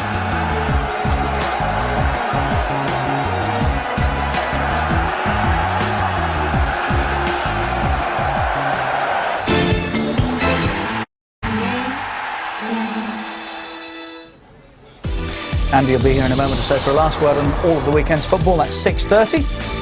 But we have yet to hear from both Ian Dowie and, first of all, Alan Kirbishley. Alan, superb ending for you. How pleased are you? Well, it's obviously a big game for everybody. As we said before the game, if Palace could have beaten us today, there'd have been a couple of points behind us. And with all the bottom teams losing, it would have been a big boost for them. And obviously, if we could win, we'd push ourselves back in that middle table position. And but I didn't think it was going to come. I thought he was going to peter out to a 0-0. But obviously, really pleased when it did come along. How important for Dennis Rommedahl? Well, yeah, I mean, we've got a couple of players. I mean, Fanny Jeffers as well. And Danny Murphy, to be fair, they all come in very late pre-season. And we haven't been consistent, and the team selection hasn't been consistent, and they've all been hurt by it a little bit. And Dennis is one of them, and he got an opportunity today. And he showed, I think, in that last minute what he can do. He's picked up a ball, gone past defender and got his shot off, and something that hopefully we'll get some more out of, and it should give him a bit of a boost. Another positive, the first away clean sheet of the season. Yeah, we've been short on them clean sheets, and we've been letting too many goals in, but our record, although people are saying that we haven't played that well, and I think they're right in some of the criticism we've been getting, but our points total ain't a bad total, but it's something we can build on, and I can let you know that none of them players in there at the moment are feeling that they've done enough. We know there's a bit more to come from us, and hopefully we can get it out in the up and coming games. As you said, a timely boost with a glut of fixtures coming up, such as West Brom, Fulham, Southampton. All the games are really tough, and I think if you look at the history of the Premiership, 4 or 5 points either way is the big difference. If you're a mid-table team, and you drop 4 or 5 points, you find yourself looking over your shoulder. And if you're a mid-table team and you gain 4 or 5 points, you're looking at the top 6. That's how tight the Premiership is. The loss of Jonathan Johansson, that will concern a few. Just an update on him. Well, he's hurt his hamstring and doesn't bode well because Kevin Lisby's out with a hamstring as well. So that's 2 of them out. So, but we've got a squad strong enough. Fanny Jeffers and Sean Bartlett, and I can play Jason Yule up there, and we get on. That's what the squad's for. I'm a great believer in people have to keep going. People out the side perhaps feel as if they're not going to get back in it, and then change it so quickly. Well, the fans were singing your name as they left tonight. Well done today. No, was they? Well, that's nice. After 14 years. Thank you. Well done. Thanks for coming out. That's interesting what he said, that all, none of those players in there, I think was the phraseology, feels as though they've done enough today. Do you agree? Well, winning the game as they did. Well, that's what I was thinking. They've come away with 3 points, haven't they? I'm sure they'd be ecstatic. I mean, it's a big win for them today. On the road, they haven't been very good, and like Alan said, he thought it was going to be a 0-0. But to win it in that manner, I mean, is great for the supporters and the players. They're going to be filled with confidence now when they go on the road again. I mean, win is good, isn't it? But to win it in that manner, as disappointing as it is for Palace, it's a fabulous result if you're Charlton. Yeah, I think for Ian Dowie now, he's got a tough week ahead of him because he's got to lift those players. The spirit's going to be so low, losing a game with 5 seconds to go. I spoke about next week's game being important against Blackburn. If they'd gone into that game with a win today, then they could possibly afford a draw next week. But now, they must win against Blackburn. And here is Ian Dowie with Mark Bolton once again. Ian, a hammer blow. How difficult to take? Well, it's very difficult to take in the manner of the performance because it was the shape for shape was almost matched up. I felt we certainly edged the game. Certainly we deserved to have won the game, but we haven't. We get the penalty, and it's a clear penalty. We hit the bar in the first half. Gabber has one save to make apart from that. So I think second half we're dominating the game. We're looking most likely. I think even Alan would probably admit he wanted, the game was over. But we go to sleep a little bit. I feel it's a poorish decision. I think it's a foul on Ben. Certainly there were some decisions he gave that were merited a foul that Ben certainly didn't. So yeah. You can't complain about the performance because the lads have given their all today. Deserve to get something from the game. They don't. It's the cruel league. Penalty save from Dean Kiley. Did you have a view as the kick was taken by Andy Johnson? Did he leave his line early? Oh, he's massively off his line, but they, key decisions they don't give him. If you maybe at Old Trafford, you might have got that. As a home side, but that's the way he should give the decision because he's off his line. They're the rules, and whether or not it's the right rule or not, I don't know. But he jumps off the line. Having said that, let's not take anything away from Dean Kiley. It's a very good save, but that's not blame Andy Johnson. He was fantastic again today. He's been a top class player all season for us, and we need to have got him out of that situation by rectifying and keeping a clean sheet and getting a goal for him. So he'll feel bad, but he doesn't need to be. Bit of a difficult spell, but you've dug you out of that before. Oh, we got dig us out. We're fortunate enough the results went with us like yesterday, but we can't rely on other people getting beat. We've got to make sure that we shape our own destiny. But if we play like that for the rest of the season, we won't be too far away. I thought we played well today. Without ever really, I thought we were more creative. I thought we edged the game. We didn't get the points. The way you go, we crack on for next week against Blackburn. Thanks for talking to us. Pleasure. Not easy when you've been done like that, is it? Not easy to come out. No, I think towards the end, it was quite clear that with Alan's, substitution of taking off Bartlett and just putting on, Jeffries, he didn't elect to go with another striker. He would have been more than happy with a draw. And, to get a win like that is like a real bonus for him. I think that's what he meant when he said about the players didn't really give enough. I think if he could have rephrased it, he probably would have said, well, I think the players could do better than what they did today. This is just a start. OK, results from elsewhere today. No goals in the FA Cup tie between Hinckley and Brentford. I think John Solarco missed a penalty there, which might yet prove extremely costly for Brentford, but they get another go at it in the replay, of course. Wigan go top in what was the First Division. They beat Preston by 5-0 today, and just a point for Rangers in Scotland mean that Celtic stay top of the Premier League. And here is that FA Cup draw. 13 Premiership teams drawn away from home, including, as you can see on that page, Everton and Crystal Palace, who face a trip to Sunderland. Is that a playoff revisited? I think it is, isn't it? Semi-final. Semi-final. Thank you, Trevor. Newcastle go to Yeading. Where will that get played? Brighton have a trip to White Hart Lane they'll look forward to. Birmingham Leeds, that's a good tie. Manchester City go to Oldham, which is a short trip just up the road. Scunthorpe play Chelsea. West Ham, Chris, you'll be interested to see, play Norwich. Liverpool go to Burnley.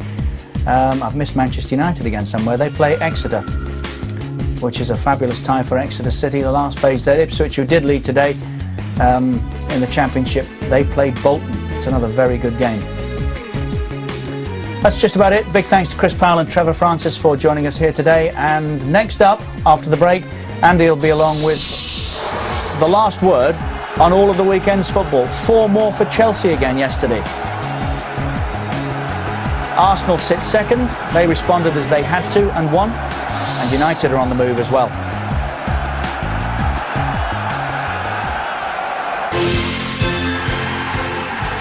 Say from his point of view, but he's off his line, Andy. Yes. Now I can think of a number of examples where penalties have been retaken as a result. Yeah. Keepers along the line, fine, anything you like. If you come forward, that's illegal, isn't it?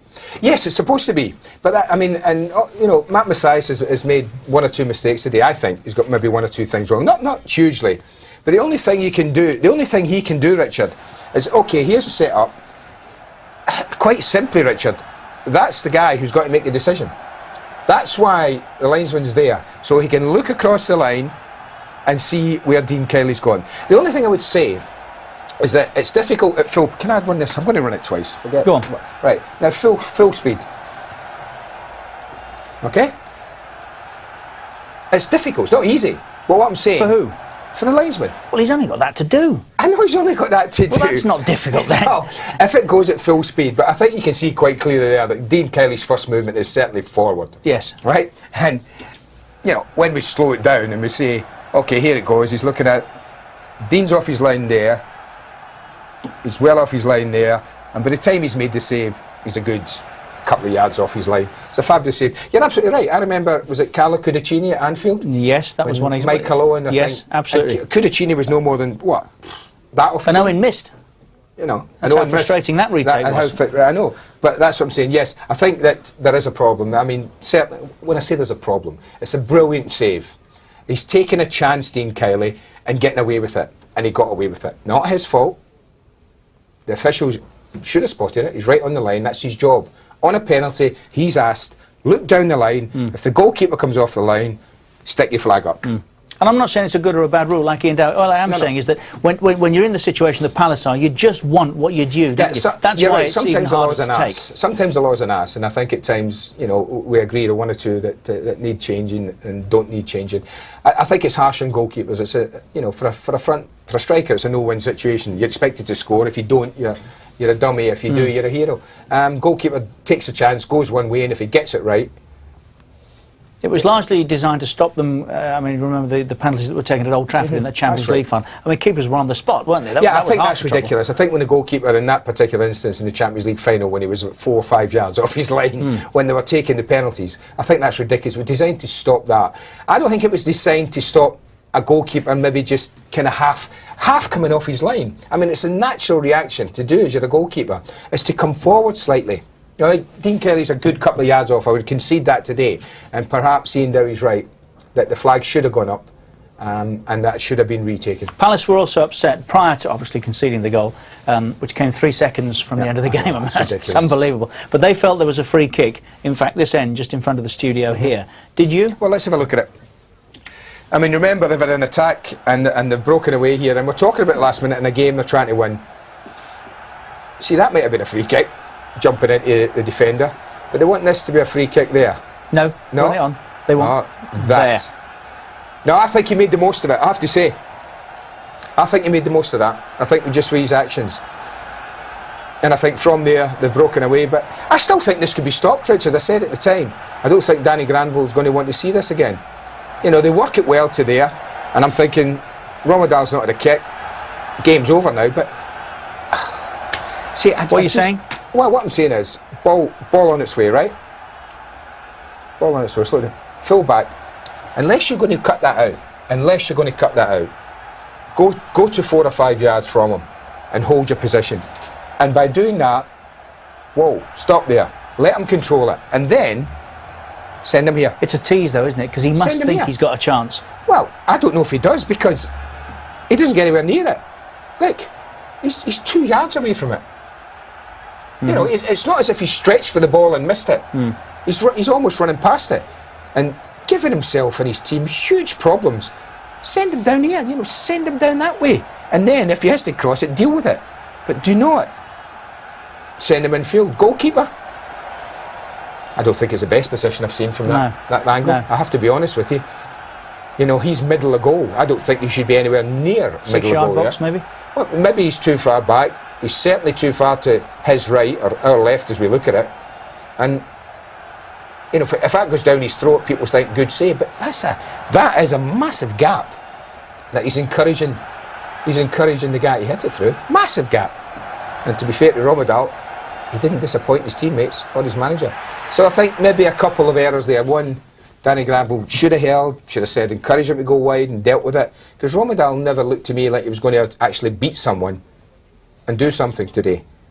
He was offered the opportunity, he took it, and the goalkeeper didn't cover himself in glory. I don't think it was position. A couple of other decisions which I'd like to run past you. A gloriously worked goal by Fulham yesterday, which was enough to win. They lost. Norwich lost. Southampton lost. Blackburn were beaten. Palace were beaten. Birmingham were beaten. Fulham won. Good movement for them up into 14th. Spurs won, but they're down today, back to 13th where they started the weekend. Newcastle and Manchester City falling as well, because Charlton are up into 10th. Pompey as high as they've been all season. Then it's Bolton, Liverpool, Villa, Middlesbrough, who play Manchester City, of course, tomorrow night. 5 points the gap between them and Manchester United. Then come Everton, 7 points from safety. And I'm absolutely delighted with the way their season's gone. But they'll be thinking that way, won't they? All right, well, 8. But they'll be thinking that way. And then it's all a bonus. Arsenal and Chelsea, the top two. Remember, they meet this time next week. Well, they'll play this time next week. But next Super Sunday.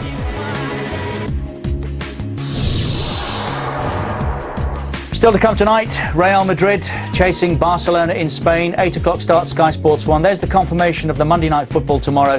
Middlesbrough play Manchester City, 7 o'clock start. Both those matches on Sky Sports 1. And don't forget, sorry. No, I just want to say, in case you didn't know, we did have Arsenal ready to go there, but it got lost in the machinery. So apologies to Arsenal fans. We were going to look at the goals from yesterday, but we'll look at them next week, if there is any. And look forward to seeing you on Tuesday night, of course, for the resumption of the Champions League. Tuesday night, 7 o'clock. We'll see you then.